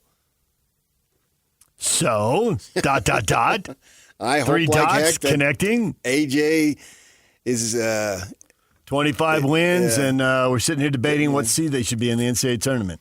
I always call him Alex because one time his mother told me, I don't like that they call him Al. I always thought that was a Rick thing. But others picked it up. Oh, they did? Okay. Did Bill Marcroft pick it up? I don't think he did. Okay. I don't think. Because Bill's powerful. He changed Frank Dolce's name. Dolce? Frank or Bill was very powerful. I saw a thing. It was really cool. I think Utah Basketball put it out, and it was a clip of Bill, who I had enormous respect for and spent a lot of time with him over the years, that he said. So it's a montage of Alex playing back in his day for the Utes, and you can hear Bill's voice, like he's giving an interview, and he's saying he's a basketball genius. When he steps on the floor, he immediately makes all players around him better, and see Alex driving for a layup or whatever, and he goes on, he talks a little about that, and then they have some play in the Final Four, and then you have Majerus, and it might have been like on a senior night deal where the audio isn't quite, it's not like he's speaking directly into a mic, but you could hear him, and it fades into black essentially with Majerus saying something along the lines of the smartest player I ever coached or something along those lines. And all those things are true. Yeah, they're absolutely true. And all those things point to success. I believe they do. But the thing we've learned with sports is it's never done until it's done. No. It's not a win until the clock hits zero. So he's got to do it. As optimistic as you are, as I am, as right. Christian is, and Christian wasn't even alive when Alex was playing with you. And all our listeners are like, I was at that game. I saw him. I know he can do this. Yeah. Yeah. I was there in Cleveland when he played his last game at Utah. And it was, I think they were an 8 seed. And they second round. They lost to Michigan State, if I remember, and that was the year Michigan State won it all. And so he has him. Majerus takes him in the locker room, the team, and then he walks across the hall with Alex and Hano, and they come out, and Alex's eyes are totally red. Yeah, he cared, and it was his last game. He cared, but he only had the success he had because he cared. You can't have one without the other, and it sucks in that moment, playing the last game and you care so much and your eyes are all red and it's over. Yeah. But you wouldn't have had the run you had if you didn't care that much. Right. Yeah. And I remember there's so many memories I have of him as a player that I have such a personal invested interest in wanting him to succeed. It's not like we're best buddies or anything, but when I see him, he always has time to talk to me, and obviously he remembers me as he does all the media members. And I can remember going to a practice, and it was some meaningless practice, and they were scrimmaging, and something happened, and he has to go like K to Keba, only that was a real game. Mm-hmm. He doesn't block the shot, but just watching him sprint to get in position to contend the shot, that's what he did at all times, man. And he was a jack of all trades. And the only reason why he didn't play in the NBA is because his body wasn't big enough. Yeah. He was only 6'7", trying to play a position that you need to be 6'10". If he had the skill, he had the smarts, everything that he needed. And if he brings in Andre, Judd gave me a quote yesterday. I wrote a story on it that he said, Andre Miller will be the best recruiter they have. He said, when he walks into a room, he makes everybody feel comfortable. And then he can say, I played 17 years in the league, boys. You did what? Yeah. Which will happen pretty quickly because the coaches will know that and the parents can know that. But it's not that long ago. And kids, you can figure out who's you can. who. You can. You can look it up in you can 2 look stuff seconds. up. Right. You can look stuff up, and now you can go see stuff on YouTube. The Final Four was a long time ago. I get that. But he played. And the great thing about it is, unless he was just completely irresponsible, he doesn't need the money. He wants to do something. He wants to give back. And he and Alex are the same, literally the same age. They were born the same year. They're 48, turning 49. I think Andre turns 49 here next couple of weeks. And that, yeah. And people say that, they're copying what BYU did. Well, A, I don't give a crap. And B, I don't think they are. I think what they're copying is what Dillingham did at Tempe. You're bringing back one of your own. In this case, 2 of your own. And Dillingham brought back several of his own because he brought several guys on the staff who coached ball at the high school level. And then when like Sean Aguano, we had him on the air. He was the interim coach when they got dumped to Herm. He coached at Chandler, which was a big power. They've sent like 10, 15 guys to the NFL. And so Herm had brought him on as running back coach. And so he gets up there, Dillingham gets up there in his press conference, and one of the first things he says, now for all of you who are wondering, I'm keeping one guy. It's Sean Aguano. The place goes nuts, right? The guy knows how to sell it. Everybody wanted Aguano because he's local. It matters. You bring in these 2 dudes, It matters. It matters. Not that it didn't matter for Craig Smith and Larry and so forth. It just matters more. When you see Alex, I don't know this will happen, and I think he's got 1 or 2 kids with his wife. When you see the kids have the U logo on their face, it means something. They're not doing it. Everybody has their kids do that because it's your latest job. And yeah, you want to be successful. I'm not saying that. But this means a little bit more. And to the fan base, that means to the 10 guys who hit me up at Vasa and want to talk about it. Yep. It means something more. And I got time for every one of those dudes because they're not some fly-by-night fan. No, they go back. And it means a whole heck of a lot to those people. And I got time for them because they're the people that I love. The ones that it matters. The ones that it hits home for. And that's what it'll do here. I wonder how quickly that place will be packed again. Tomorrow. Right out of the gate. November,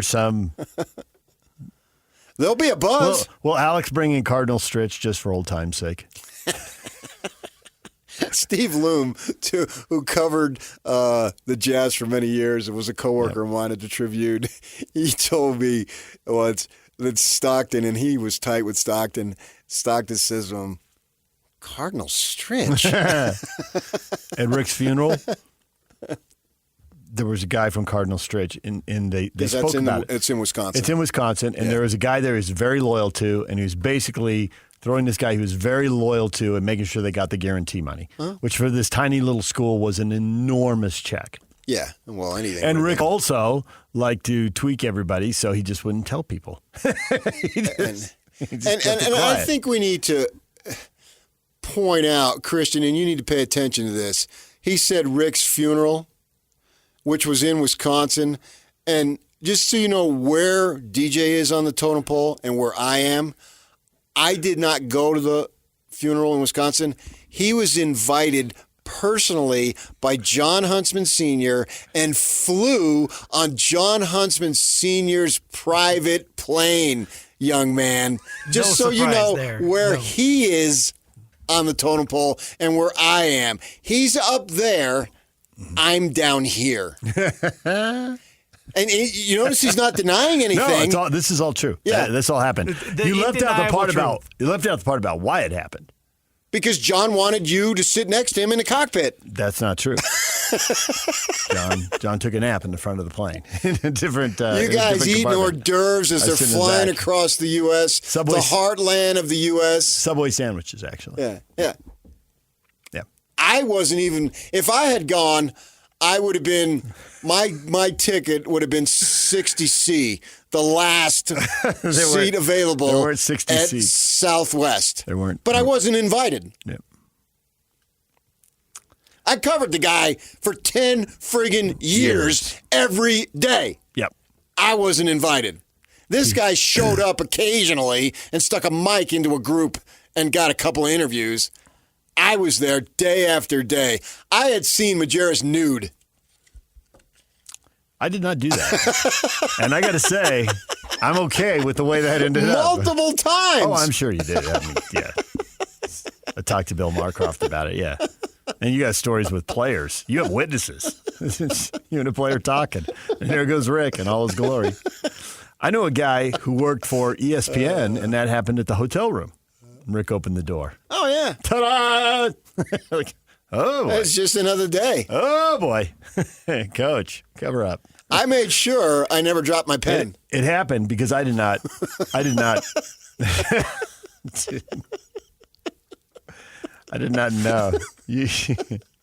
I did not know John Huntsman Sr., but he saw a segment on TV with me and a couple players, and they were critical of Rick. And I think he just wanted to make sure I heard all the speeches and knew what a great guy Rick was. And I personally, I never ever broadcast the negative stuff about Rick Majerus. And he thought you were beyond hope, probably. One of the greatest thrills of my life. I'm not turning that guy. is outside of a locker room somewhere, and I'm not even sure where. Uh-huh. Hello, Patrick. Yes. I'm John Huntsman. I said, I know who you are, Mr. Huntsman. And little did I know, his contributions years later to cancer helped me extremely in my life. Right. As my wife, I had a little touch and go there for a little bit.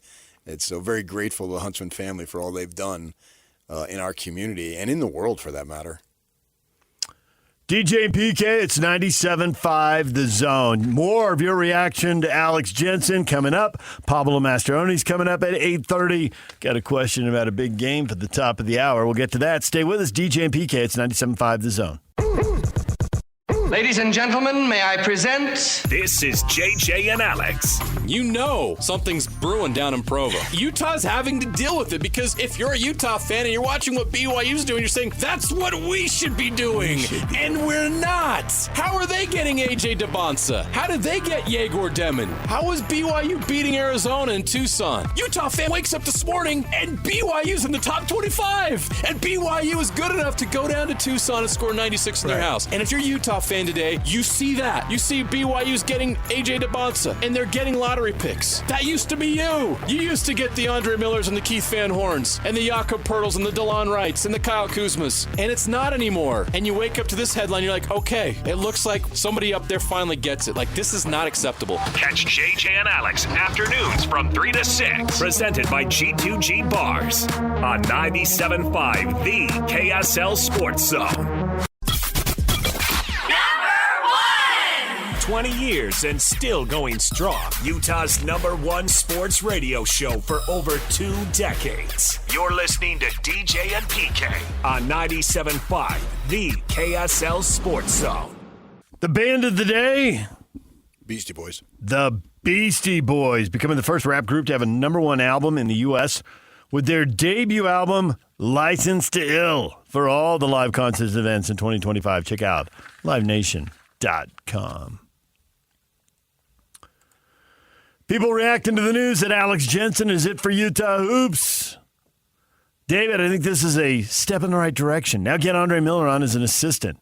He might want out of Grand Rapids. They're having a terrible season this year. I believe that will happen. Andre, back to the U. Yeah. I know somebody who knows Andre well enough to text him, and he basically texted him to find out if that was happening, and there was zero response. And I think if the answer is no, it's easy to text no. When I hear zero response, I think the answer is probably going to end up being yes. Yeah, and they don't want to get out in front of Andre. Andre don't want to get out in front of it and spread anything out there. Well, so they're in the stages. Yeah, exactly. Yeah. There's a process. It's like Kalani. He, tight with a lot of folks in the media, and I think Christmas morning, I get something that says, "Hey, I want to wish you a Merry Christmas. Sorry I couldn't get back to you during that time." I get it. Couldn't talk then. Yeah, but Christmas morning. Right. By the way, to give you what kind of character that man has. So, yeah, I understand that. And guys that have talked to him, I've talked to, and, I think it's going to happen. I'm not going to throw it out on Twitter, but I think it's going to happen. I think this is I can't go as far as saying a salvation because now they got to do the job, but this is a great shot in the arm for a program that is so freaking proud and has every right to be because it's been an outstanding program for many decades and basically generations. But it has lost its way. Right now? Yeah. Or as Steve says, good for the program. Ute basketball's been irrelevant for the last 20 years. I'd say 20 is too long, but yeah. This is so funny how BYU and Utah are intertwined. They go to the Pac-12, and then BYU needs a shot in the arm. And at the time, going independent was a bold move, being able to get a deal with ESPN. And then just 11 months ago, they have all this pomp and circumstance with Kevin Young, and he's so far so good for sure, obviously. And then Utah, they need to come up with something to get some run, and then they do it. 11 months later, It's like it's one after another here. And I think it's going to happen because I think folks are going to get excited. Money's going to pour in, and away you go. And recruits out there, everybody wants to go where it matters, and it will matter again. Alex Chamberlain says Alex Jensen should have been hired 4 years ago. Well, yeah, it didn't happen, so be it. So be it. Yeah. There was plenty of talk about it then, but it didn't happen. It didn't. So there you go. Whatever lessons needed to be learned or whatever, that doesn't matter now. Jason, I can't wait to hear all the hype from the press about the pro players coming to help recruit players. The press. That's an old school. That is old school right there. I have one of those hats with a little thing press. that says press. This is cigars.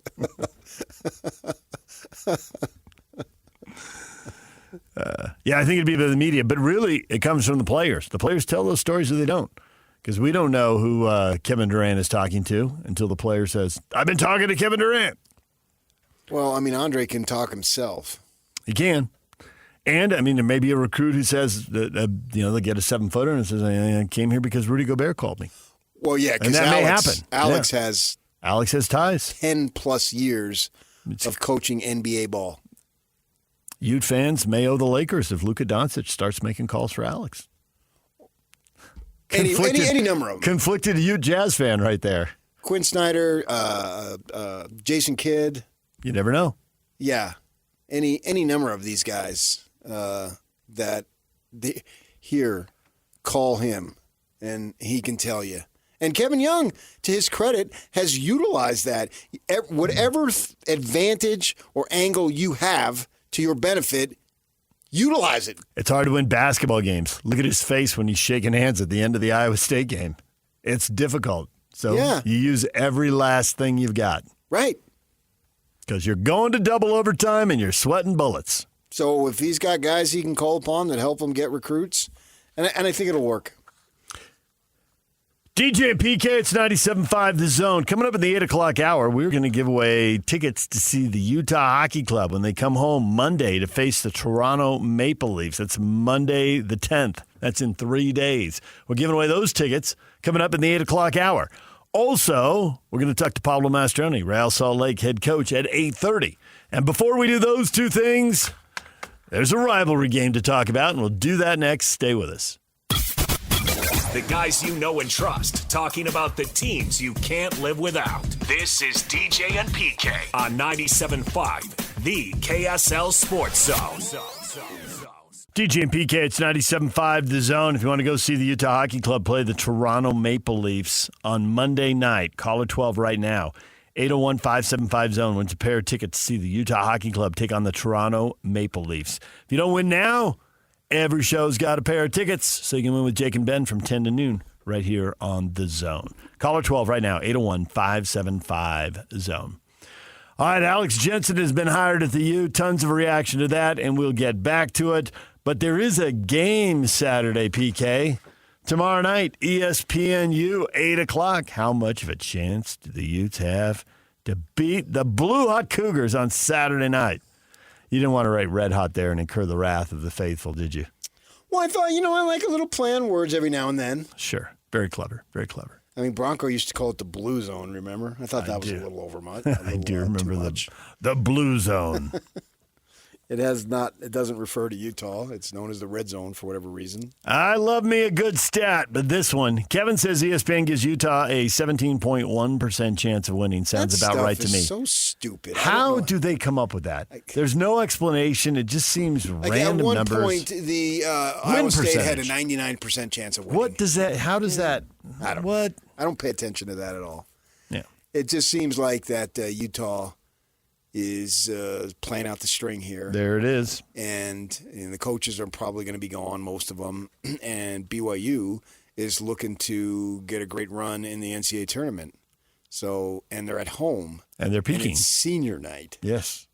It's got BYU winning written all over it. Yeah. And you could say, well, if they played 10 times, with a 3-point shot and all that, Utah would win one of them.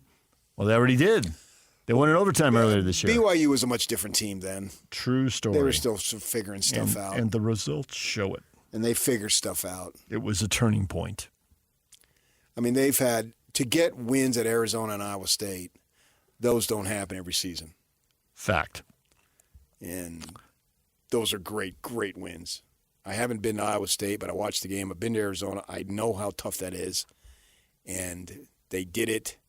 And they're flying high. They believe they can do it. They believe Saunders is freaking Superman. He's Jimmer Part 2. They do.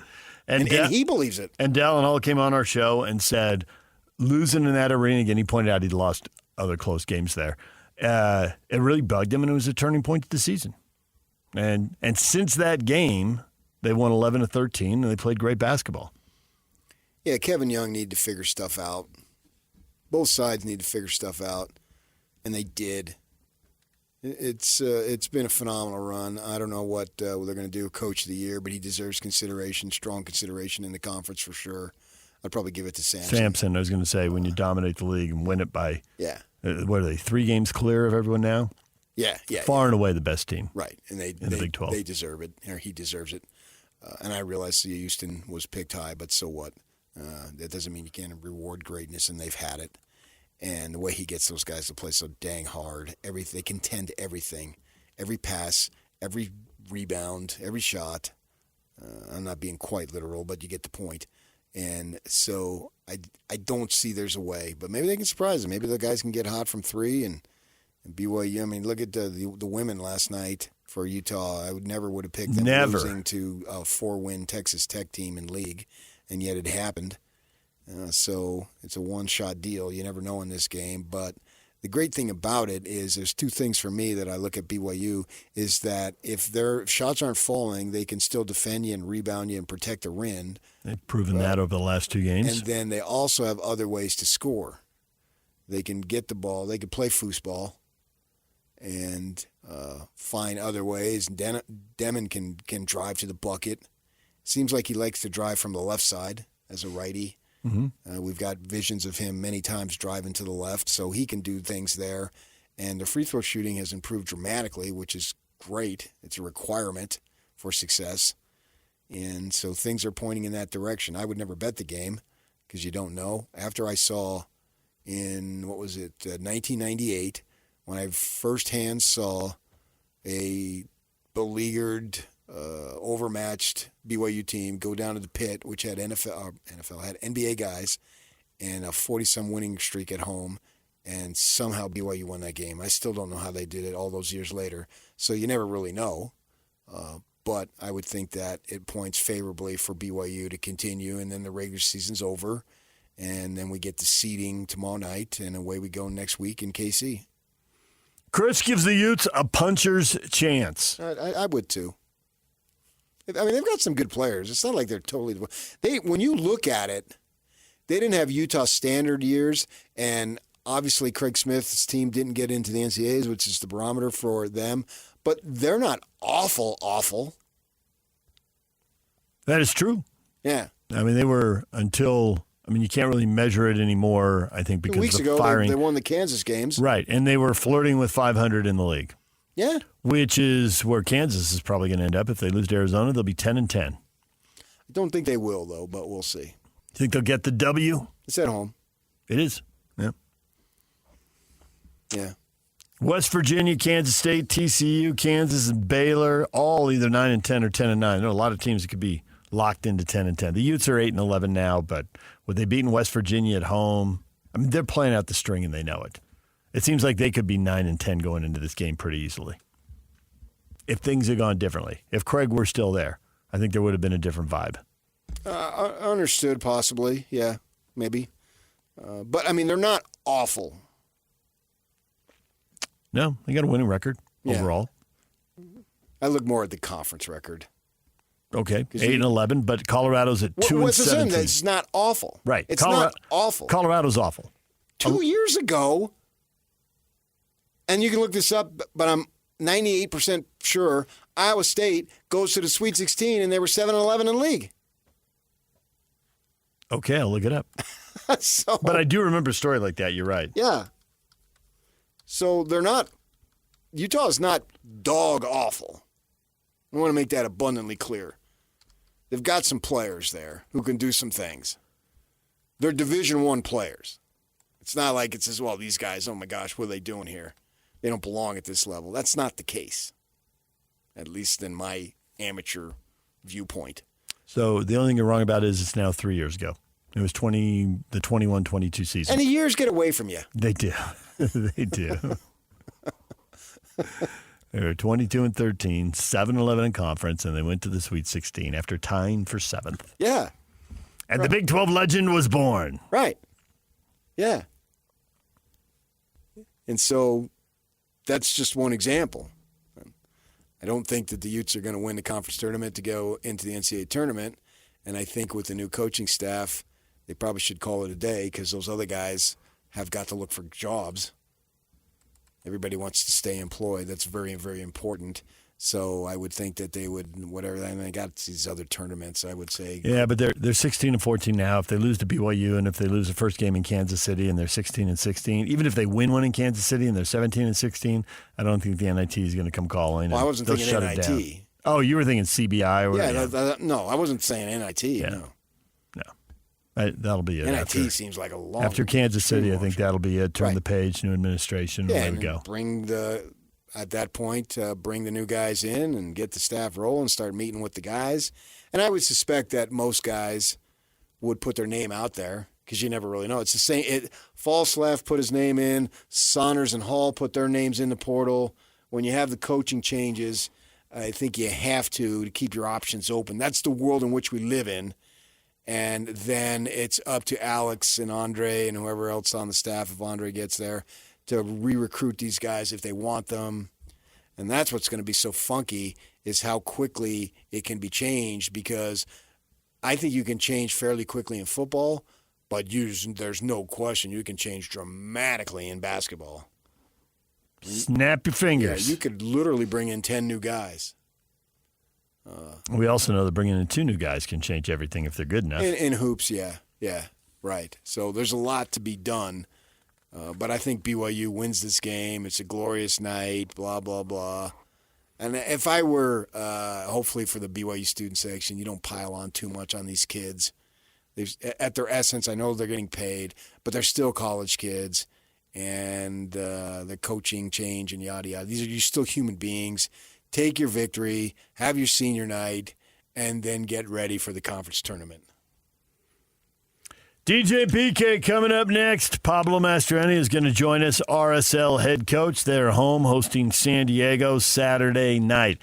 Donnie Daniels, former Utah assistant coach, is going to join us at 9 o'clock, and we will talk about Alex Jensen, his former player, and the challenge that await and the first things he has to do, the first big hurdles he's going to face. We'll talk with Donnie coming up at 9 o'clock. Pablo Mastroeni is next. Stay with us. This is Jake Scott and Ben Anderson. Travis Hunter said that playing both ways in football is harder than what Shohei Ohtani does in baseball. A corner and a receiver, you're basically using the same skill set. Shohei Ohtani is playing 2 different positions that are completely unrelated. Being a good pitcher has absolutely nothing to do with being a good hitter. That's like being really good at algebra and poetry. You're Leonardo da Vinci. You're not Stevie Wonder. It's like, yeah, Stevie Wonder's a great drummer and harmonica player and guitar player and piano player. Yeah, he's musical. Da Vinci being the greatest painter of all time and maybe our greatest inventor. How the hell did that happen? Yeah, that's not the same thing. What were you working with? It's like Carl Lewis being good at the 100 and the 200. What? How? How is that even possible? He's fast. Hear Jake Scott and Ben Anderson every day from 10 to noon on 97.5 The KSL Sports Zone. Take DJ and PK wherever you go. Find every moment of every show in podcast form by searching DJ and PK on your favorite platform. This is DJ and PK on 97.5 The KSL Sports Zone. DJ PK, it's 97.5 The Zone. Pablo Mastroeni, RSL head coach, will join us here momentarily. RSL at home facing a San Diego team. You know, PK, I know you love a good scoreless draw when you see one. Says nobody ever. Probably no one, but I mean, what type of action was in that? Absolutely. Right. If there's big saves and if guys are hitting the crossbar, at least there's some excitement. But the guy who is projected to be the leading goal scorer, Chucky Lozano, is hurt, hamstring injury during the game last week. He's not going to play for San Diego. They've scored 2 goals in 2 games. RSL has scored 2 goals in 2 games, and one of them was an own goal. So I'm not sure I see this as the highest scoring game. And as soon as you say that, then the game goes the exact opposite way. Pablo Mastroeni, RSL head coach, joins us. Pablo, good morning. Good morning, guys. Pablo, I should never say stuff like this out loud because it just made me look like a fool after 90 minutes of soccer. But given the fact that San Diego is apparently without their striker with a hamstring injury, and they've only scored 2 goals, and RSL scored 2 goals, and one of them was own goal, I expect a low-scoring game. So should now I've now angered the soccer gods, and I should expect 3-2 or 4-3? Your guess is as good as mine, DJ. The game of football, I mean, every coach wants to win games 2-3-0, and rarely does that happen. So your guess is as good as mine. But I think, both teams have established an identity, and now it's really fine-tuning those moments inside the box that are going to both create and negate chances on goal. And sure, you got a break against Seattle, but I have always believed in sports in general, those things even out. So if you lip out a putt, you make a 30-footer the next time around that you didn't think was going to go, right? And in the end, it's all a wash, and you got to keep doing what you're doing. So with that in mind, given the fact that you did win, how important is that as you're trying to have some positive reinforcements in what you're telling these guys? Yeah, like I said last week, I feel like in the 3 previous games that we had played, there was a lot of good stuff between the boxes, right? So identifying the way we want to play, how we can build pressure with and without the ball and kind of control the game on our terms. And I think we did that in the 3 games. What we didn't do a good job of is winning the boxes, right? And so, minimizing opponents' chances on goal, and more importantly, capitalizing on ours. And so I think, when I look back at this Seattle game, I feel like there was moments of good control between the boxes. There was disciplined defending. There was good attacking play. But really, it's about taking your chances. And the fortuitous goal that we conceded also comes. I believe you create your own luck. And so, we've been talking to our 10s about getting in the box. And Luna was a lone guy up there with 2 center backs. We put in a cross. He makes a run before the cross comes in, which pulls the center back towards his goal, which now creates a moment of indecision for the defense. And so for as much as it was, bad luck on our part, it's us putting the balls in dangerous boxes and, more importantly, having players in positions that ask questions of the defense. So, I think we just build on that performance. It's been a good week in training, so really excited about this game tomorrow. Did you see it during training this week? You've talked about the competition for jobs. It looks like there's 7 guys who can play across the back line who have gotten good results for stretches when they've had a chance to play. It looks like you got a good result there. I'm wondering if the 3 guys who don't start are really pushing in practice now, thinking, man, if I'm not good in this training session, I'm going to be back on the bench, and I hate that. Yeah, I think that's a big part of it. I think after a first win of the campaign, continuity is fairly important, and so the decisions now are less to do with the training week as much as it has to do with building some chemistry within the group, right? And so that's something that we've talked about, and we'll hammer out today. But I feel like our training environment has probably been the most competitive since I've been here. In other words, I feel like in the past there's been one guy where you're like, this is the guy, and he has to play. Where now it's like, I see guys that aren't getting regular minutes performing really, really high. And so my challenge to the group is, Tuesday's the most important day because it's the day no one cares to train. It's the day there's no fans. It's the furthest from the game, but yet it's also who's dialed in for this training session. Because again, the way you train, your brain and your body don't know any different when it comes to Saturday.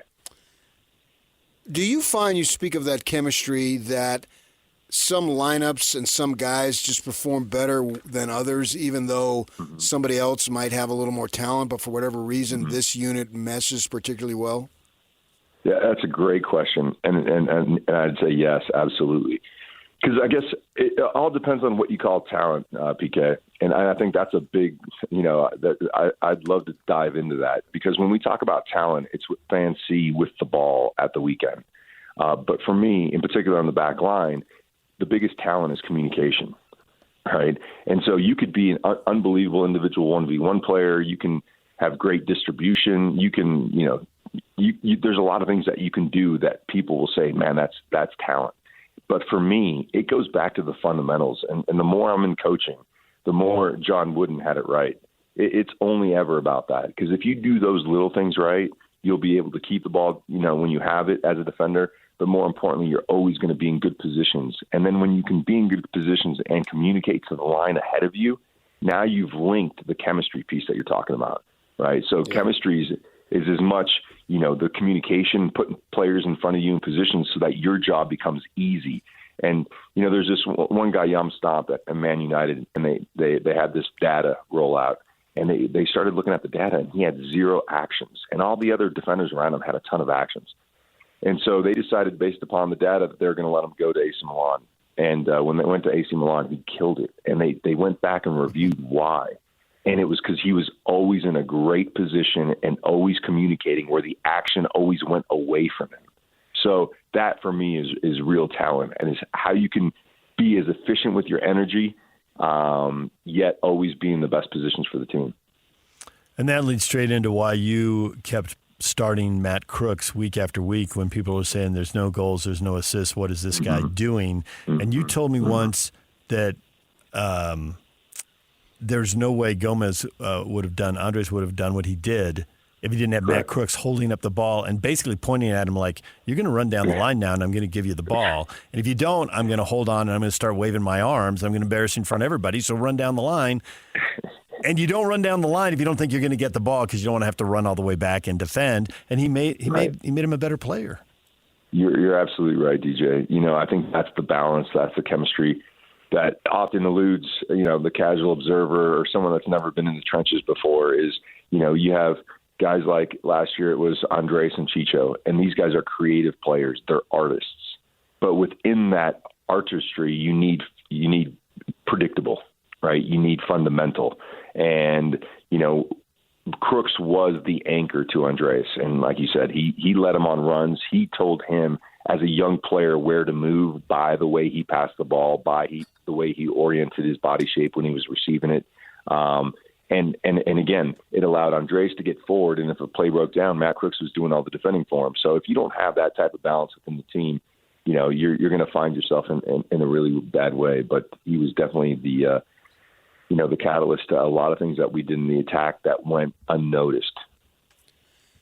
We had on one of your contemporaries, I guess, and certainly maybe not as a player, but in administration, Marcelo Balboa. And I asked him, about all this stuff about clicking and meshing and, what's the time frame as you guys just get barely started here. And he was saying about 10 to 12 games. What do you think of that? Yeah, I think it just depends. I think typically it takes more time than not.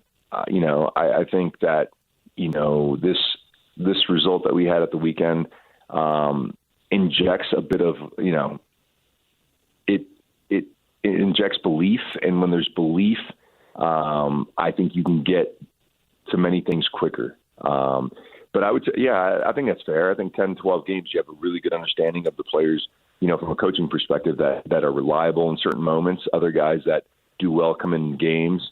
You get to see the partnerships in the different setups that we have. And so I think 10 to 12 games is a pretty fair assessment as to how long it takes for a team to gel. With that in mind, like we saw Marchuk come in last year and make a bit of an impact. The numbers weren't huge, but he's creating opportunities, dangerous balls into the box and all of that. We haven't seen as much. Is that because he's combining with a new set of guys as opposed to who he was combining with last year, and you have to let time for that chemistry to grow? Yeah, I think that's a big part of it. New faces, obviously new tendencies, right? And so there's players that are coming in and they're trying to understand Dominic as Dominic's trying to understand them.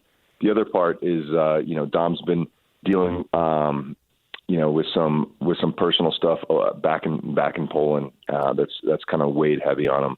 And there's that human piece as well, so oftentimes you want to look at the field and say, I'm going to judge you based on this, when really the issue has nothing to do with soccer. And so he's doing great. I think the last 2 games, Herediano and Seattle in particular, he's put himself in really, really good positions.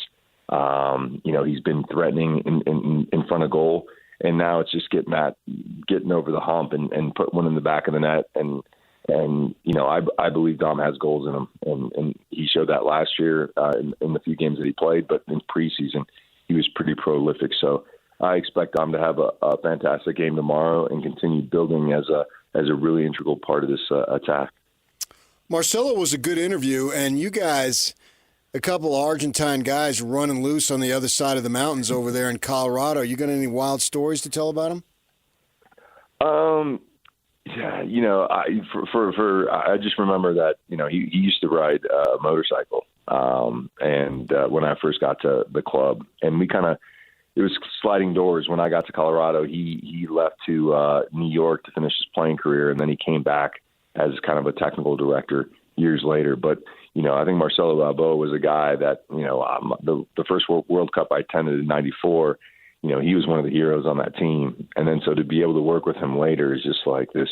It was almost surreal. I think he was him and the players of his generation definitely paved the way for my generation to kind of move into that, the next phase of the U.S. national team. And but he's always been a great guy, super supportive, and just a great guy to have around and pick his brain. So he was always available for me, and it was just really strange working with a hero of mine when I was a young kid. Well, you better be careful around him. I want you to listen to this. I'm a little older than Pablo, but as luck would have it, we grew up about 2 miles apart and went to the same high school in Phoenix, so we joke about it. And do you have any dirt on him that I could spill when he comes on? I would never give you dirt on Pablo. And you know what it is? It always comes back to bite you in the ass. So I'm gonna pass on the Pablo thing. But yes, we do have a few good stories. PK always getting the dirt.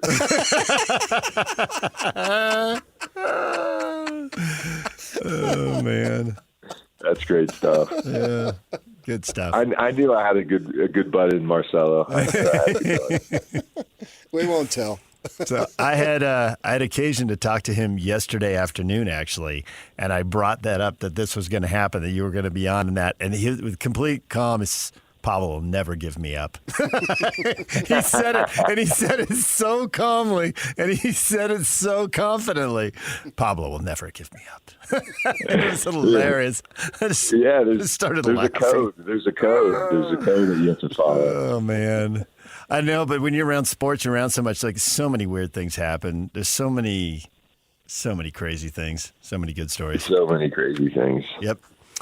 All right, Pablo, we appreciate the time as always. We'll be watching the game tomorrow night. San Diego in town, brand new town. Does it drive you a little nuts? You only get 2 games of tendencies to study here, or it just helps you focus on your own team, which is what you want to do anyway? That's it. We got a good idea as to how they're going to go about their work, and more importantly, how are we going to go about ours to make sure we get the fans involved early and put together a good performance that's worthy of 3 points tomorrow. There you go. Thanks, Pablo. We'll talk to you again down the road. Thank you. Pablo Mastroeni, RSL head coach. PK, always trying to get the dirt. What a bad rep. It's not. It's actually hilarious. Marcelo thought it was hilarious. Pablo thought it was hilarious. Good times. All right, DJ and PK, it's 97.5 The Zone. Coming up, 9:05. I'm really looking forward to this. Donnie Daniels is going to join us. The guy is just a big-time winner, and if anybody can spell out for us the challenges Alex faces, he is right up there at the top of the list. Obviously had the great run at Utah, but he was an assistant at UCLA when they went to 3 straight Final Fours. He went up to Gonzaga. They went to the Final Four. Different schools, different pluses, different minuses, different challenges. How do you overcome them and win?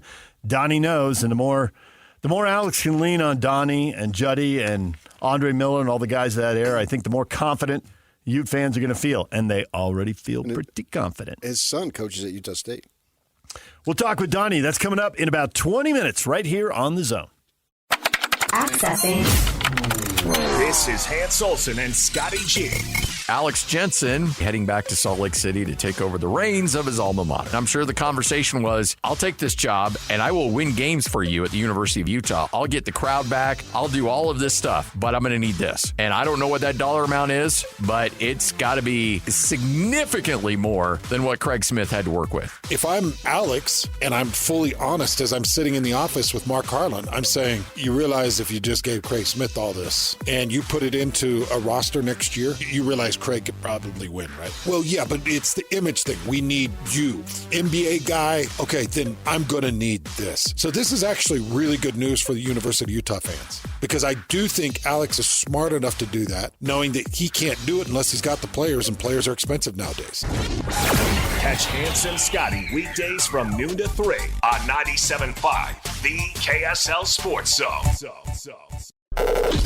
One of the coolest stations in the world. Utah's highest rated, most listened to sports radio show for over 20 years. Everyone's listening. This is DJ and PK on 97.5, the KSL Sports Zone. Nominate the youth sports volunteer that you know for the Hercules Hero of the Week. You can submit your nomination at KSLSports.com/contest and then listen every Thursday afternoon to JJ and Alex for the winner. Help us celebrate the efforts of those volunteers making an impact with the Hercules Hero of the Week, sponsored by Hercules First Federal Credit Union and Beehive Meals. I'm at to the point now, like a lot of foreign guys in MLB, Spanish or like Shohei. Mm-hmm. I can answer it in English, but I'm going to answer it in my native language. When I do the Hercules Hero of the Week liner, I can recite it verbatim, but just for safety, I have the copy. Way to link yourself to Shohei. That was well done. I was watching the other day on MLB Network, and they had one of the Spanish guys, I think it was Alonso. He's interviewing the guys and the Latin guys, and he's asking them the question in English, and they're standing there, and then they all answer it in Spanish, and then he interprets. I get that. I'd be nervous too. Make some faux pas, make a mistake. Yeah, because you don't fully understand the language, but you understand the question. Mm-hmm. And you see that with Shohei. He nods his head during the interviews, but then he has the interpreter. Like that one time they asked him something about, will you be nervous? This is your first playoff game, blah, blah, blah, blah, blah, blah, blah, blah. Guy's a long-winded San Bernardino-like question in English. And Shohei says, which is basically, are you going to be nervous? And he says, nope.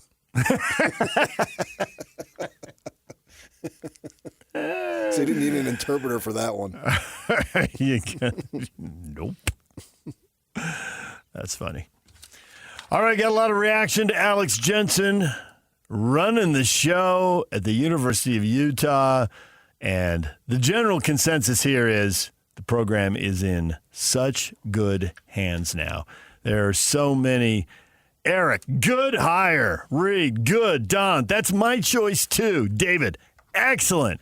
Tracy, so excited to see a Ute legend back, and I hope he can get us back to respectability. It's good to see Utah return to their roots and have Latter-day Saints running their basketball and football programs. See what you're doing there? What am I doing? Peak performance you. It's been a good hour. What am I doing? Tried to set Just Pablo and Marcelo out. against each other. Compare yourself to Shohei Ohtani. See if we can get a little BYU Utah thing going here. Them's the facts. It is a fact, yes. But way beyond that, That should kill the line of thinking by some folks down there. Oh, they're never going to, well, bull crap. They're going to hire somebody who can help them win. There you go. One of their own. A guy who wore the uniform. Man, woman, it doesn't matter. Who can help you win games? That's what it's about. Yeah. And Alex Jensen was the most obvious candidate. I'm glad they got him. I really am, because it's what the program needs at this time. And Alex is a uniter. He has the ability. He's not necessarily flamboyant, and he won't hug you like Kalani will do. You got to do the bro hug. Mm-hmm. But he has a way, and plus he has the knowledge. And then I'm talking to Jeff Judkins yesterday, and he's telling me he hires Andre Miller, and he'll be the best recruiter that they could possibly have, which is what it's about. High praise right there. Yeah. You can XO yourself to death, but if you don't have the horses, you're not going to win the race. Recruit well, then coach them up. Yeah, you have to. I mean, they go hand in hand. And master that whole mental psychology part of the deal that Pablo always talks to us about. So that guys who are that talented can actually perform and live up to their talent. And that's where I think working and playing for Majerus will benefit him, because Majerus played the mind games hard. And some people crumbled under it, and others thrived. And I'm not ripping the people who couldn't handle it, that they just didn't want it. And he can take that. Majerus was good and bad in that area. And Alex has got it firsthand for many years as a player and also coached with him in St. Louis. And so he could utilize what works and what doesn't work, because some guys you have to kick in the butt and other guys you have to put your arm around. Who was it? Was that yesterday with Marcelo? Was that who we were talking about that with? We were just talking about that with somebody. It was Marcelo Balboa. Yeah. Who played in 3 World Cups and got to played at a super high know level. how to approach all those guys. And then in this world of today, you've got to have the folks kicking in the NIL. You have to. It's a complex deal. You got to have all those ducks lined up in order to be successful. And I don't believe you can be weak in any of those areas. You have to be strong in all of them. And if you are, you've got a shot. And then in basketball, you don't have to worry about the SEC and the Big Ten separating themselves and yada, yada, yada. No, not at all. Gonzaga has proven that. You can be from anywhere. If you're good enough, you can get there. And certainly the Big 12 in basketball is plenty good enough. We've seen a string of schools that were not in power leagues get to the Elite Eight and the Final Four. Never mind the Sweet 16, which I think for a long time has been the standard of a really good Utes season. When the Utes were in the Sweet 16, people felt like that was a good year.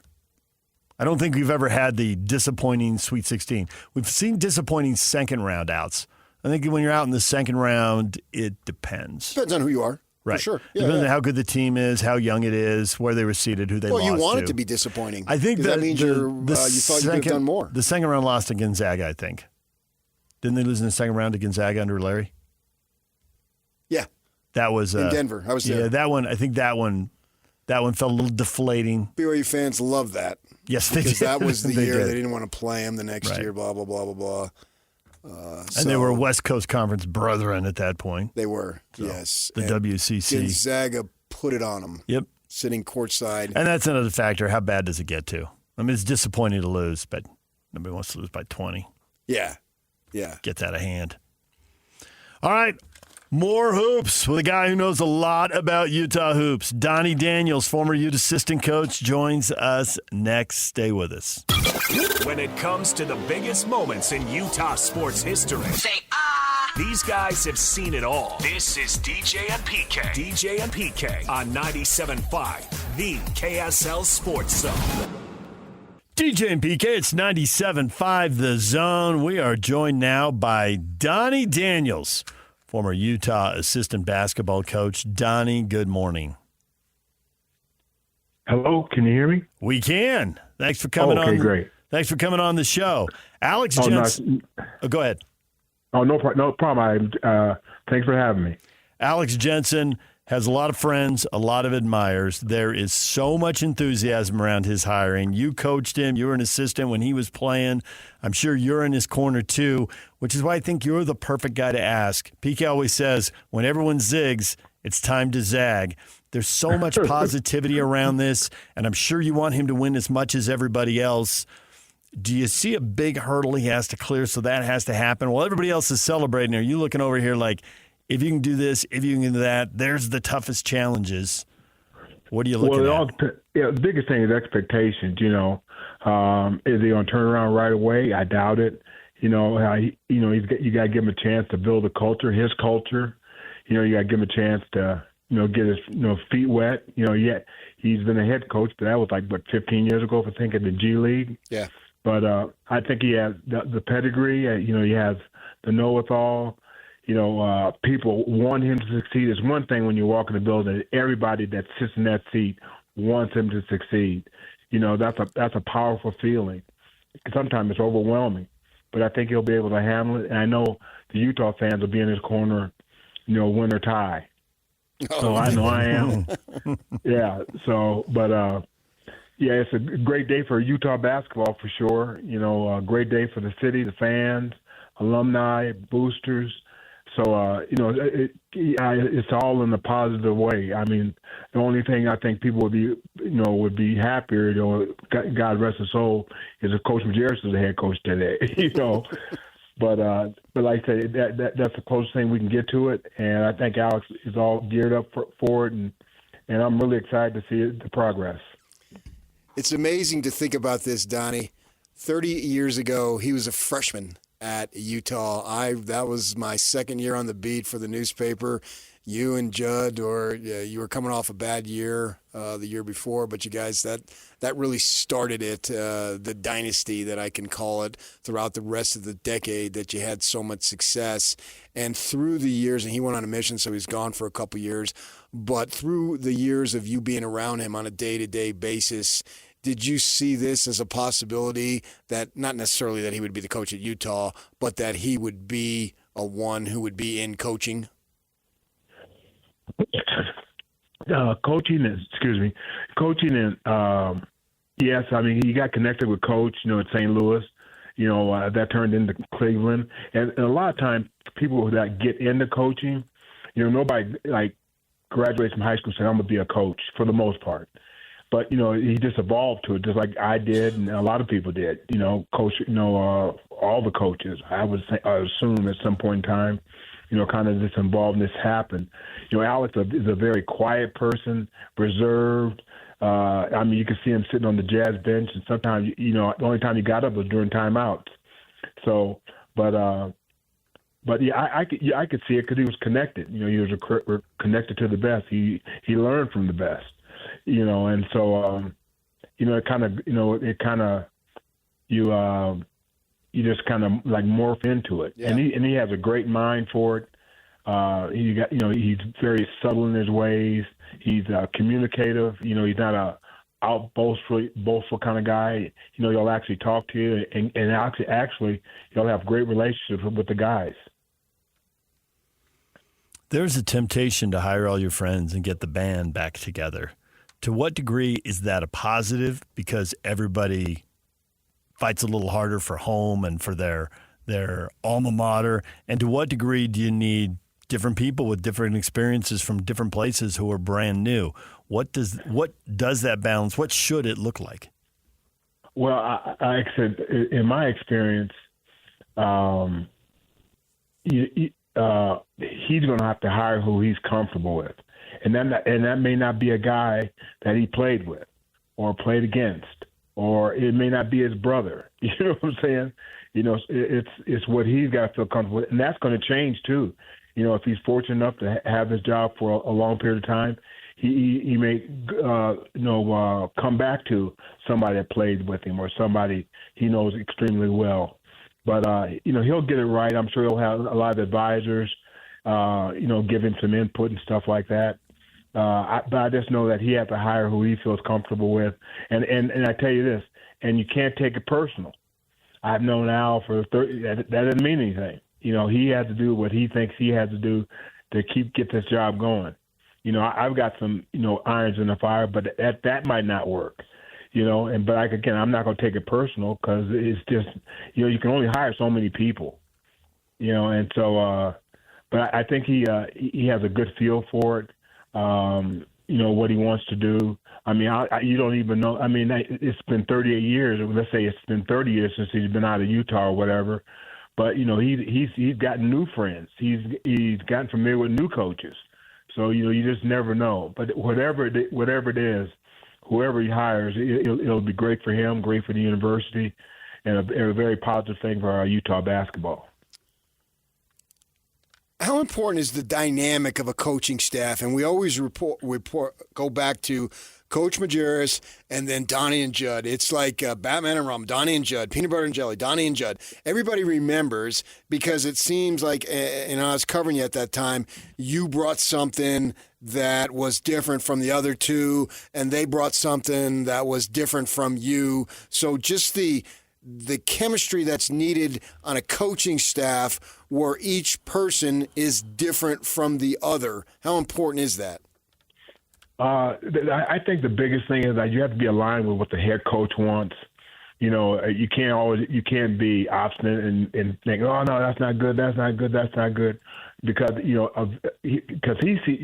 head coach sees the game differently. Like when I was with Majerus, he was so advanced from the other coaches I had, and I worked for very good coaches, but he was so advanced in his thinking about the game, and then I wasn't like I was resistant or anything like that, but I just questioned some of it until I actually saw it work. And now, hence 35 years later, I'm the biggest advocate of what Coach Majerus did and can't believe what I was thinking when I was, a young guy. And Alex is going to go through some growing pains now. He's going to see things and, and see it a little differently and stuff. And college is different than the pros. And when it's all said and done, Alex is a pro coach. That's what he's done for the majority of his life. And so, he's going to have to find, people that can, that he trusts, find people that he connects to and listens to. Because a lot of times, you hire somebody and that head coach doesn't listen to that person, and so for whatever reason, you know what I'm saying? Yeah. So, I mean, I think that's huge, that he hires and, somebody that he's going to, listen to and respect and all that. And some guys hire just a person to help him coach and and bounce things off of certain people, and that's huge. But as an assistant coach and stuff, you can't be afraid to speak your mind. Can't be afraid to, hunker down. But again, it's just like recruiting and stuff like that. Once you get it over and coach has his view, he's going to win that battle. That's not right. No, at the end of the day, he's going to do what he's comfortable with, and rightfully so. How much has recruiting changed since Alex was recruited, and really since you did it too? How much has NIL changed? How much is still relationships, and how much is what is the bottom line? The bottom line. That's how it is. The bottom line is the bottom line? We just paid in America a high school player who had not played 1 minute of basketball over $5 million. Yeah, he makes more than some head. He'll make more than his head coach. He'll make more than assistant coaches. I mean, if that hasn't changed the dynamics of college sports, nothing has. Right. And to some degree, they deserve every bit of it. I mean, when we're coming up and stuff like that, you feel that Huntsman Center, and everybody goes by the number 44 jersey. Oh, don't put the name on the back. Buy that 51 jersey. Don't, hey, and they got nothing for it. Couldn't even get a meal from a booster. Couldn't. I mean, it was ridiculous. Well, okay, well, in order to get home for an emergency, a surgery, a death, I mean, it was like, what? Yeah, I mean, so it's changed, but I think it's changed for the better. But I will say this. There has to be some kind of regulation. More power to the AJ DeBanza. More power to him. Love it. It's great. It's the American way. But at some point in time, with these teams being aligned, the Big 10, Big 20, the Big 12, Big 18. You know what I'm saying? Yeah. I mean, it's gonna really hurt the sport eventually because the people with the money, or how that goes. It'll be definitely an unfair advantage. But it is what it is. It's come to this. It should have been a long time ago, but now it's here. But now at some point it has to be regulated to where it makes a little sense. Understood. And that in 44 you were talking about obviously was Keith Van Horn, and those are real live examples. You just didn't make that up. He was packing the Huntsman Center, and the idea of somebody buying him a hamburger or whatever was just an absolute no-no, which seems so ridiculous now. And obviously, I could tell you a story. Yeah, I know you could. Yeah, for sure. I was talking to Judd the other day, and when this news broke, he was advocating hiring Andre Miller. He said Andre would be the best recruiter that he has. And he said when Andre walks into a room, everybody feels comfortable. Obviously, you played a significant role in bringing him up from Vermont Day, which I think is where you went to school too, if I remember correctly. Yeah, I thought so. And so Andre coaching in the G League, what do you think of Andre coming up to be an assistant to Alex? It would be great. They're the same age. And they did the same thing. And Andre has a pro mentality. Alex has a pro mentality. So there won't be any. They see it pretty much the same. Not exactly the same, but Alex is going to want to play a certain way. Andre is going to see it a certain way, and so that would be fabulous. Now you're talking about a home run. You're talking about the people that, were in the 90s and, in the 2000, in the good old days, so to speak, they'll be way fired up for that. And again, you want all of this to work, and so that's the biggest thing. And if Allison comfortable with it, Andre's comfortable with it, it'll be a great day. It'll be a double grand slam. How much do you think they'll flourish in the player development area? Because I know the money's huge, but guys should still be getting better at this age, regardless how much money they're making. Now, with some of the money that some of these guys are making, let's go. Yeah, there's no development. You do this. I say this, you do that, we win. But no, I totally agree with that. That doesn't change. A freshman is a freshman. 18 is 18. It's the weight room. It's the skill development. Hopefully they're hungrier. Hopefully they're doing it all for the right reasons. I mean, that's the biggest thing about Utah when I was there. We developed guys, and especially when I was at Gonzaga, we definitely develop guys. There are 4-year guys. I don't think that's realistic now. I mean, I think you're trying to get a guy to just come back, a great player, a player that's ready for the NBA or close to it. You hope the guy stays 2 years, so it's that factor too. But I think that would change a lot of things. I know that's not. I'm just going to get away from the question. If they made these guys like the Cooper Flag, stuff like that, eligible right out of high school, that would be a lot better. Because it's really, it's really hurting the game when you have to pay a guy so much money and you expect so much, and that person's not ready for it. It hurts in that standpoint. But I think, but the nature of what we're doing now, you got to stay at least 1 year in college. And some guys are refined and everything. Like Cooper Flag, he is as refined as any player I've ever seen. He's very talented. The kids going down south, he's as refined as anybody I've seen. So and like I say, and it's going to be it's a different day now. You pay these guys this money, and the thing is, that's not what they're still an ultimate goal in mind. You when you pay them this money, this extreme amount of money, not just the flags and stuff, but all of them. There are certain expectations, and they can't get lazy. They still have a certain goal, and they still have to be working towards that goal. You just can't rest on your laurels because you think you made it. You really haven't, because you want to make it to the top profession of your sport, and that's the NBA. So, but I think that's changed a little bit. But I think you try to get the right guy for all the right reasons why he's at your university. Sure. I'm wondering now, back then, recruit a lot of Utah kids, obviously, and then you guys had success in California, and now the Big 12, the Pac-10, Pac-12 doesn't even exist, which is shocking, obviously, to guys like you and me who grew up in it, and then they're in the Big 12, which is a great basketball league.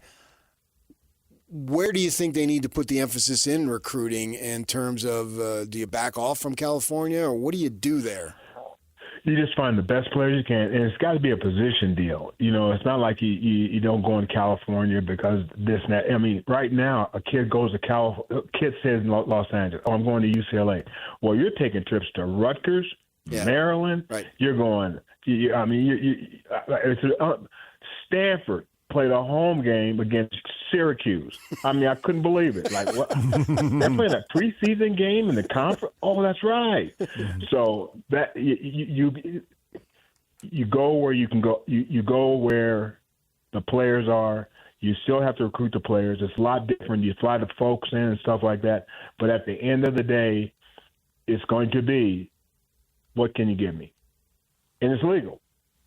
It's legal. I know. Yeah, and then and then you have to decide how much are you willing to spend. That's the big thing. You can. There's going to be revenue sharing. Football gets this much, basketball gets this much. Olympic sports get so much. You spread it around, but it's a delicate situation right now. And sometimes it's not about money; it's about a fit.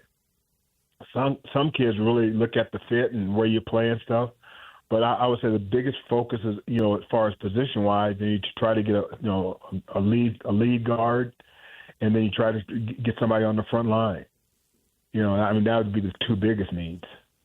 It seems like the whole geography thing has never mattered less. The way guys move around in the transfer portal, they got the money to fly home, they got the money to fly parents or friends out or whatever. Maybe the hometown, somebody who's drivable within 30 or 40 miles or whatever of the school. But other than that, guys are just going everywhere. And this is even better. Right now, no one ever talks about the summer job. One, they can go to summer school and get their scholarship check and their per diem and all that, or you just have a whole bunch of money and you don't need a summer job. Now in that case, and I don't know what it takes for a kid to still. I don't know if he has to be in school or the units or all that as far as to work out with the team in the summer. I'm not quite sure, but let's say if he has to be in school, then kids go to summer school and and work on their game that way also. But and you got to remember, it's not so much kids going everywhere. The conferences are changing. Yeah. Conferences are just swinging back and forth, and and everybody's chasing the dollar. Because that's what it's all about. UCLA and SC being in the Big Ten, that's crazy. Yep. Yes, it is. 6-day road trip. Yeah, I know. And then the coaches complain about it. I'm sure you saw that too. Oh yeah, and the kids don't even go to school. The pandemic showed that you could go to school in your bedroom. Yep. And so a lot of kids are, and I know this is old school talking, but these kids are missing the whole reason to go to college, make friends, hang out. That's dinosaur thinking, Donnie. Yeah, I know. I'm dating myself. I gotta be careful. I gotta use some slang words here. So he's a pretty hip guy. Yeah. Okay. Yeah. Yeah, I know. So, do you see any role for yourself in this? Are you going to be the uncle he calls in desperate times to when everyone else is down, the voice of reason? Yeah, it's like this. If he called stuff like that, I'll definitely take his call. I'm gonna definitely go to practice a lot more. I'll go to practice. I was able to do it. With Craig, he was very gracious and stuff. But no, this is a little different deal. Like you actually coach the kid. Well, me and Judd were talking about this. We were involved with Alex 6 years of his college life. Yep. We do the mission, but he's there, he's gone, he's back. And I tell people, I think this is a fact. I'm pretty sure Alex never lost a home game. In his tenure. So I mean, and I was a part of all that. I was a part of all of Alex's games. So yeah, so he's a good friend. Good friend. We're all pulling for him. I mean, even I talked to Doliak.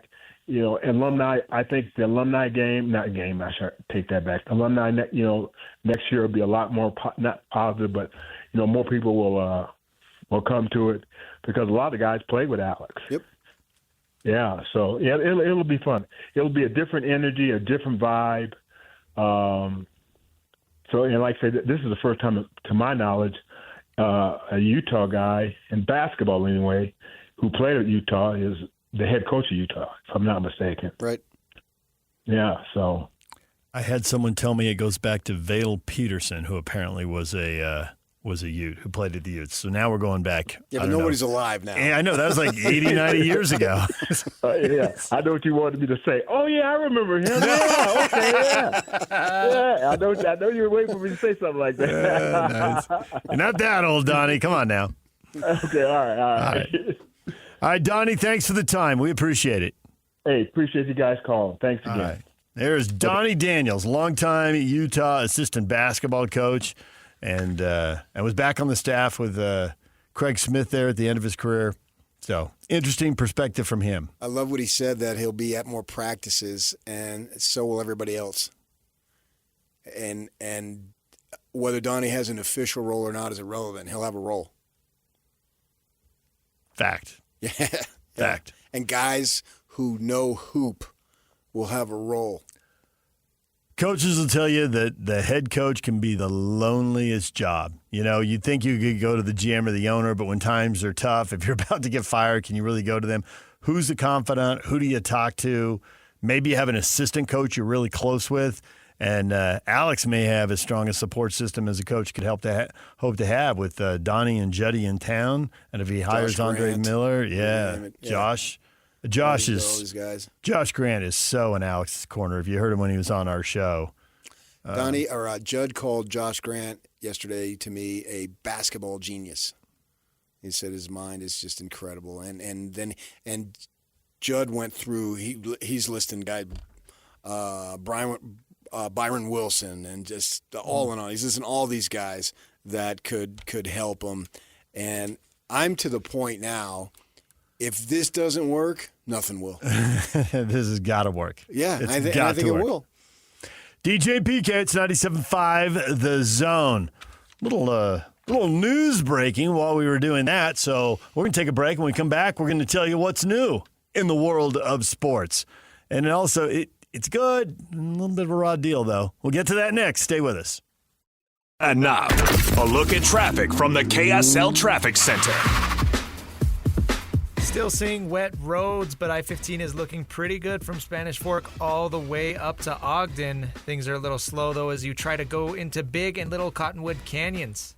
Keep that big event energy big. Take UTA and skip the parking lot. Plan your trip at rideuta.com. With your KSL traffic update, I'm Christian Esparza here on 97.5, the KSL Sports Zone.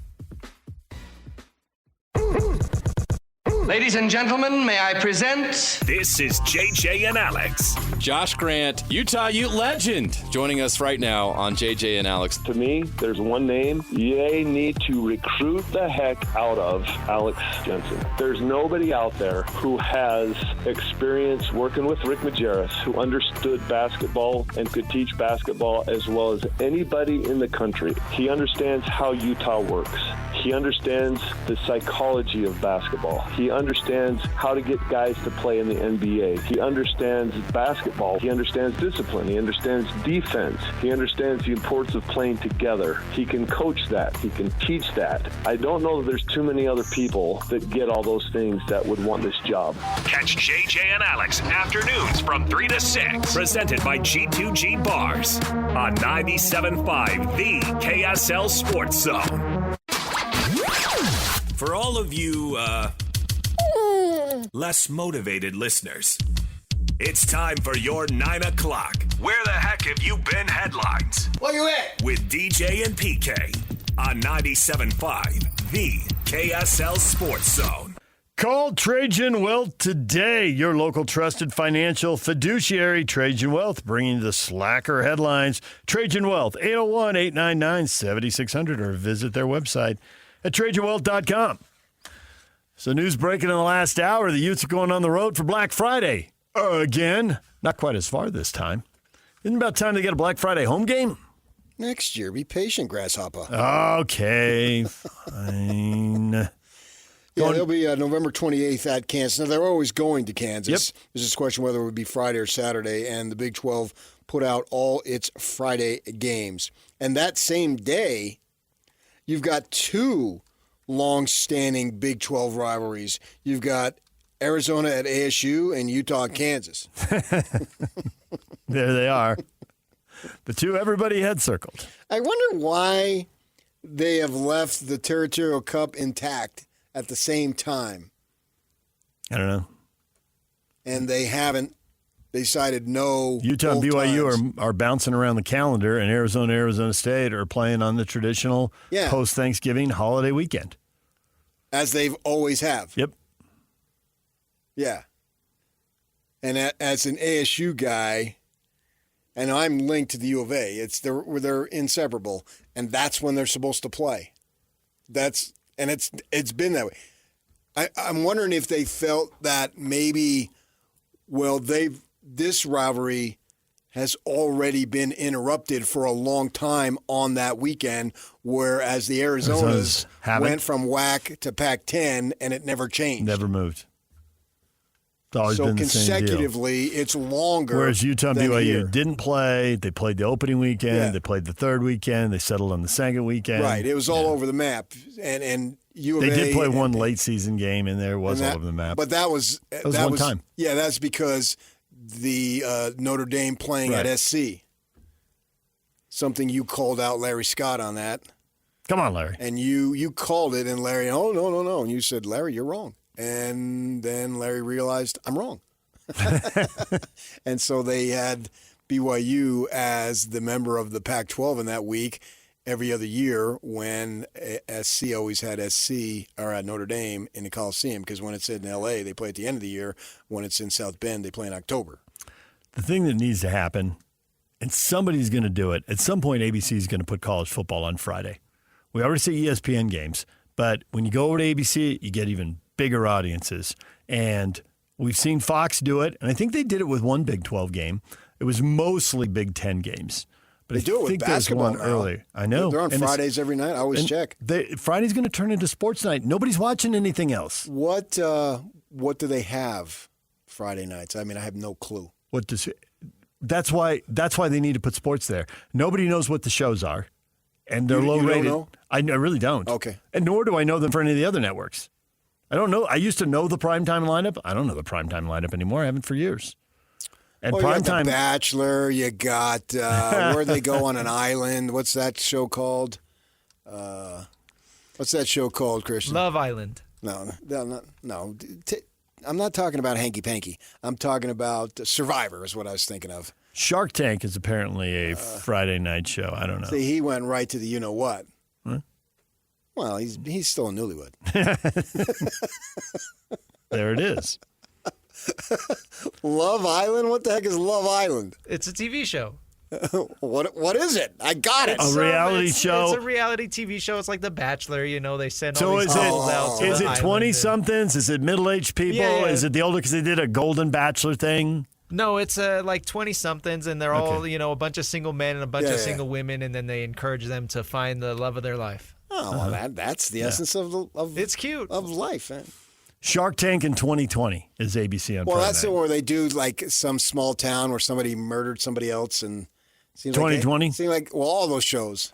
Police turned to cutting-edge forensic technology to catch the killers in 2 murder cases. Put a game on. If it's that important, the names change, move it but to it's the another. same thing every week. It's so hard to program primetime. For all of that networks now, you can put the games on Friday, and if those shows on Friday on whatever network are so good, move them to another night and bounce one of those shows. They should have Love Boat on, the Mary Tyler Moore Show, the Jeffersons, Love American Style. I mean, NBC come on. and CBS don't have they would have to buy new games. But ESPN and Fox have already purchased enough football games and basketball games that they can do that with Friday night. And ABC did it with Saturday. I think we're going to see NBC with the NBA. We're going to start seeing NBA games on Sunday night where we see Sunday night football. That's coming. I think that's already been reported. I'm fine with it all. The more the merrier. Right, exactly. If I want to watch it, great. If I don't. Friday, Saturday, Sunday, plug in sports. I've got no life. So, turn on another game. What the heck? It's not like anybody's coming over to the house. Right. I got no family in town, so, yeah. Anybody shows up on our door, we're thinking, uh-oh. So Colorado is playing 2 Friday games, and you can't tell me Georgia Tech at Colorado on a Friday night on ABC wouldn't get a massive rating. And it'd be good for the Big 12 contract the next time the deal is up, which may or may not matter to some of the teams in the league because they may or not be in the league for the next time. But just as a matter of practice, I just think that's something to push. And if you could get it every week, great. If you can only get 6 games or 4 games, get whatever you can get. This is a bigger platform. More people can see it. You don't want this league to get buried with all SEC and all Big Ten all the time. And they are getting a good time slot on Fox, playing in that 2 o'clock Saturday afternoon slot. The problem is they're competing against some heavyweight games.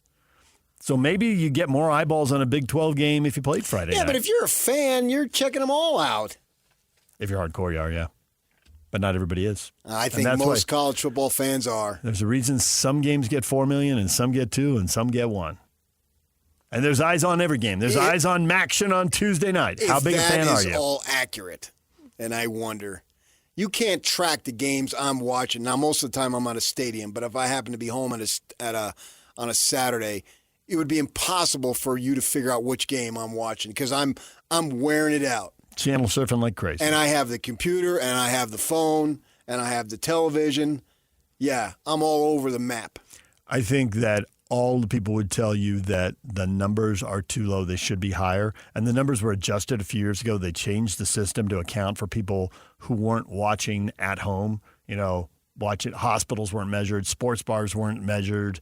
Dorm rooms weren't. There are all these places you can watch. Airports. Understood. And they changed to accommodate that, and all the numbers got a bump. And to your point, they could still be too low. Yeah. I believe that. They could be. It'd be impossible to figure out which game I'm watching. Now, if it's BYU or Utah, I'm going to be locked on. But you can still have a second game on the screen. I will. And especially because you do when Utah and BYU overlap. And Utah State also. Right. And you've been at stadiums on your laptop watching games. I've been texting with you. Yeah. I'm at work at a TV station. I got multiple TVs at my disposal. Well, everybody is. Right. You go to a press box. Everybody's got games on now. Yeah. Well, yeah. Yeah, the computer. You got the iPad. You got. Yeah, it's just we're all fans. I'm a fan of the game. I am lost Saturdays when college football ends. I'm just wandering in the desert. I need Moses to come get me. Friday, September 26th, TCU at Arizona State. Your Devils got I'm one. going to be there. 105 degrees, I hope. West Virginia, BYU, Friday, October 3rd. Conference weekend, I'm sure. Well, I'll be preparing for my talk that day. Okay, that's good. Anything else you want to tell the people about this show? It's been a lot of Alex Jensen talk. The overwhelming applause from the people. I like what Donnie said. If they had Donnie Daniels, I'm speaking of, he just joined us, a longtime assistant coach joined us, and he said Alex and Andre, a double grand slam. That's going Fernando Tatis Sr. is the only guy in the history of MLB to hit 2 grand slams in the same inning. So if they get double A, Alex and Andre, that's what I'm going to call it. Just came to me right now. You're stealing that from Wyoming. There's going to be a lawsuit now. Double A. You got to be accountable for what you say. Thanks, Kyle. And I don't remember saying that. Thanks, Kyle. Now I go Joe Glenn. He said that'd be a double grand slam. The only thing better is if you just violate protocol and go from grand slam to triple grand slam. See, that's the tongue on the pole, double dog dare you. where they violated protocol and they went to triple dog dare you? Triple dog dare you. I did miss that. Thank you for getting me up to speed. Now I'm back. I'm back with the program now. Must-lose game for the Jazz tonight in Toronto. Jazz 15-47, but Toronto's on 20 victories right now, and that's the 5th worst record, and Philly and Brooklyn are on 21. They don't want to drop from 5 to 6 or 7. They're sitting a bunch of guys, as are the Jazz. This pennant race the last 20 games is awesome, isn't it? Jakob Poeltl and Ochai Agbaji are out. 2 guys with ties, one to the Jazz, one to the Utes. They're not playing. R.J. Barrett's out. Brandon Ingram is out. The list goes on and on. And I saw a list that had Grady Dick out. See? And he's a Kansas kid who they drafted last year in the first round, and I've been You were a big fan. You were touting him as a... He's getting better. All right, DJ and PK, that one's coming up tonight at 5:30, and the hockey game's at 6:30. The Jazz will be on the FM signal, 97.5. The hockey game will be on the AM signal, 1280, The Zone. We'll be right back with your feedback next. Stay with us. And it's all over almost here. Don't go nowhere. This is Jake Scott and Ben Anderson. Travis Hunter said that playing both ways in football is harder than what Shohei Ohtani does in baseball. A corner and a receiver, you're basically using the same skill set. Shohei Ohtani is playing 2 different positions that are completely unrelated. Being a good pitcher has absolutely nothing to do with being a good hitter. That's like being really good at algebra and poetry. You're Leonardo da Vinci. You're not Stevie Wonder. It's like, yeah, Stevie Wonder's a great drummer and harmonica player and guitar player and piano player. Yeah, he's musical. Da Vinci being the greatest painter of all time and maybe our greatest inventor. How the hell did that happen? Yeah, that's not the same thing. What were you working with? It's like Carl Lewis being good at the 100 and the 200. What? How? How is that even possible? He's fast. Hear Jake Scott and Ben Anderson every day from 10 to noon on 97.5 The KSL Sports Zone. And now, enough of us. It's time to hear from you. From all your texts, tweets, and posts. This is the best feedback of the day. Ooh, I was there. It's the best game of my life. With DJ and PK on 97.5 The KSL Sports Zone. DJ and PK, it is time for your feedback. What have you had to say about today's show? Alex Jensen is it for Utah Hoops. What's your reaction? You know Cheese Fries 73 is on board. Running Utes in the Final Four, baby. What did Donnie say was the biggest challenge? Expectations. They'll be high. Average Home Bear. He'll be a fantastic recruiter for all the guys not good enough for BYU. Oh, and so it begins.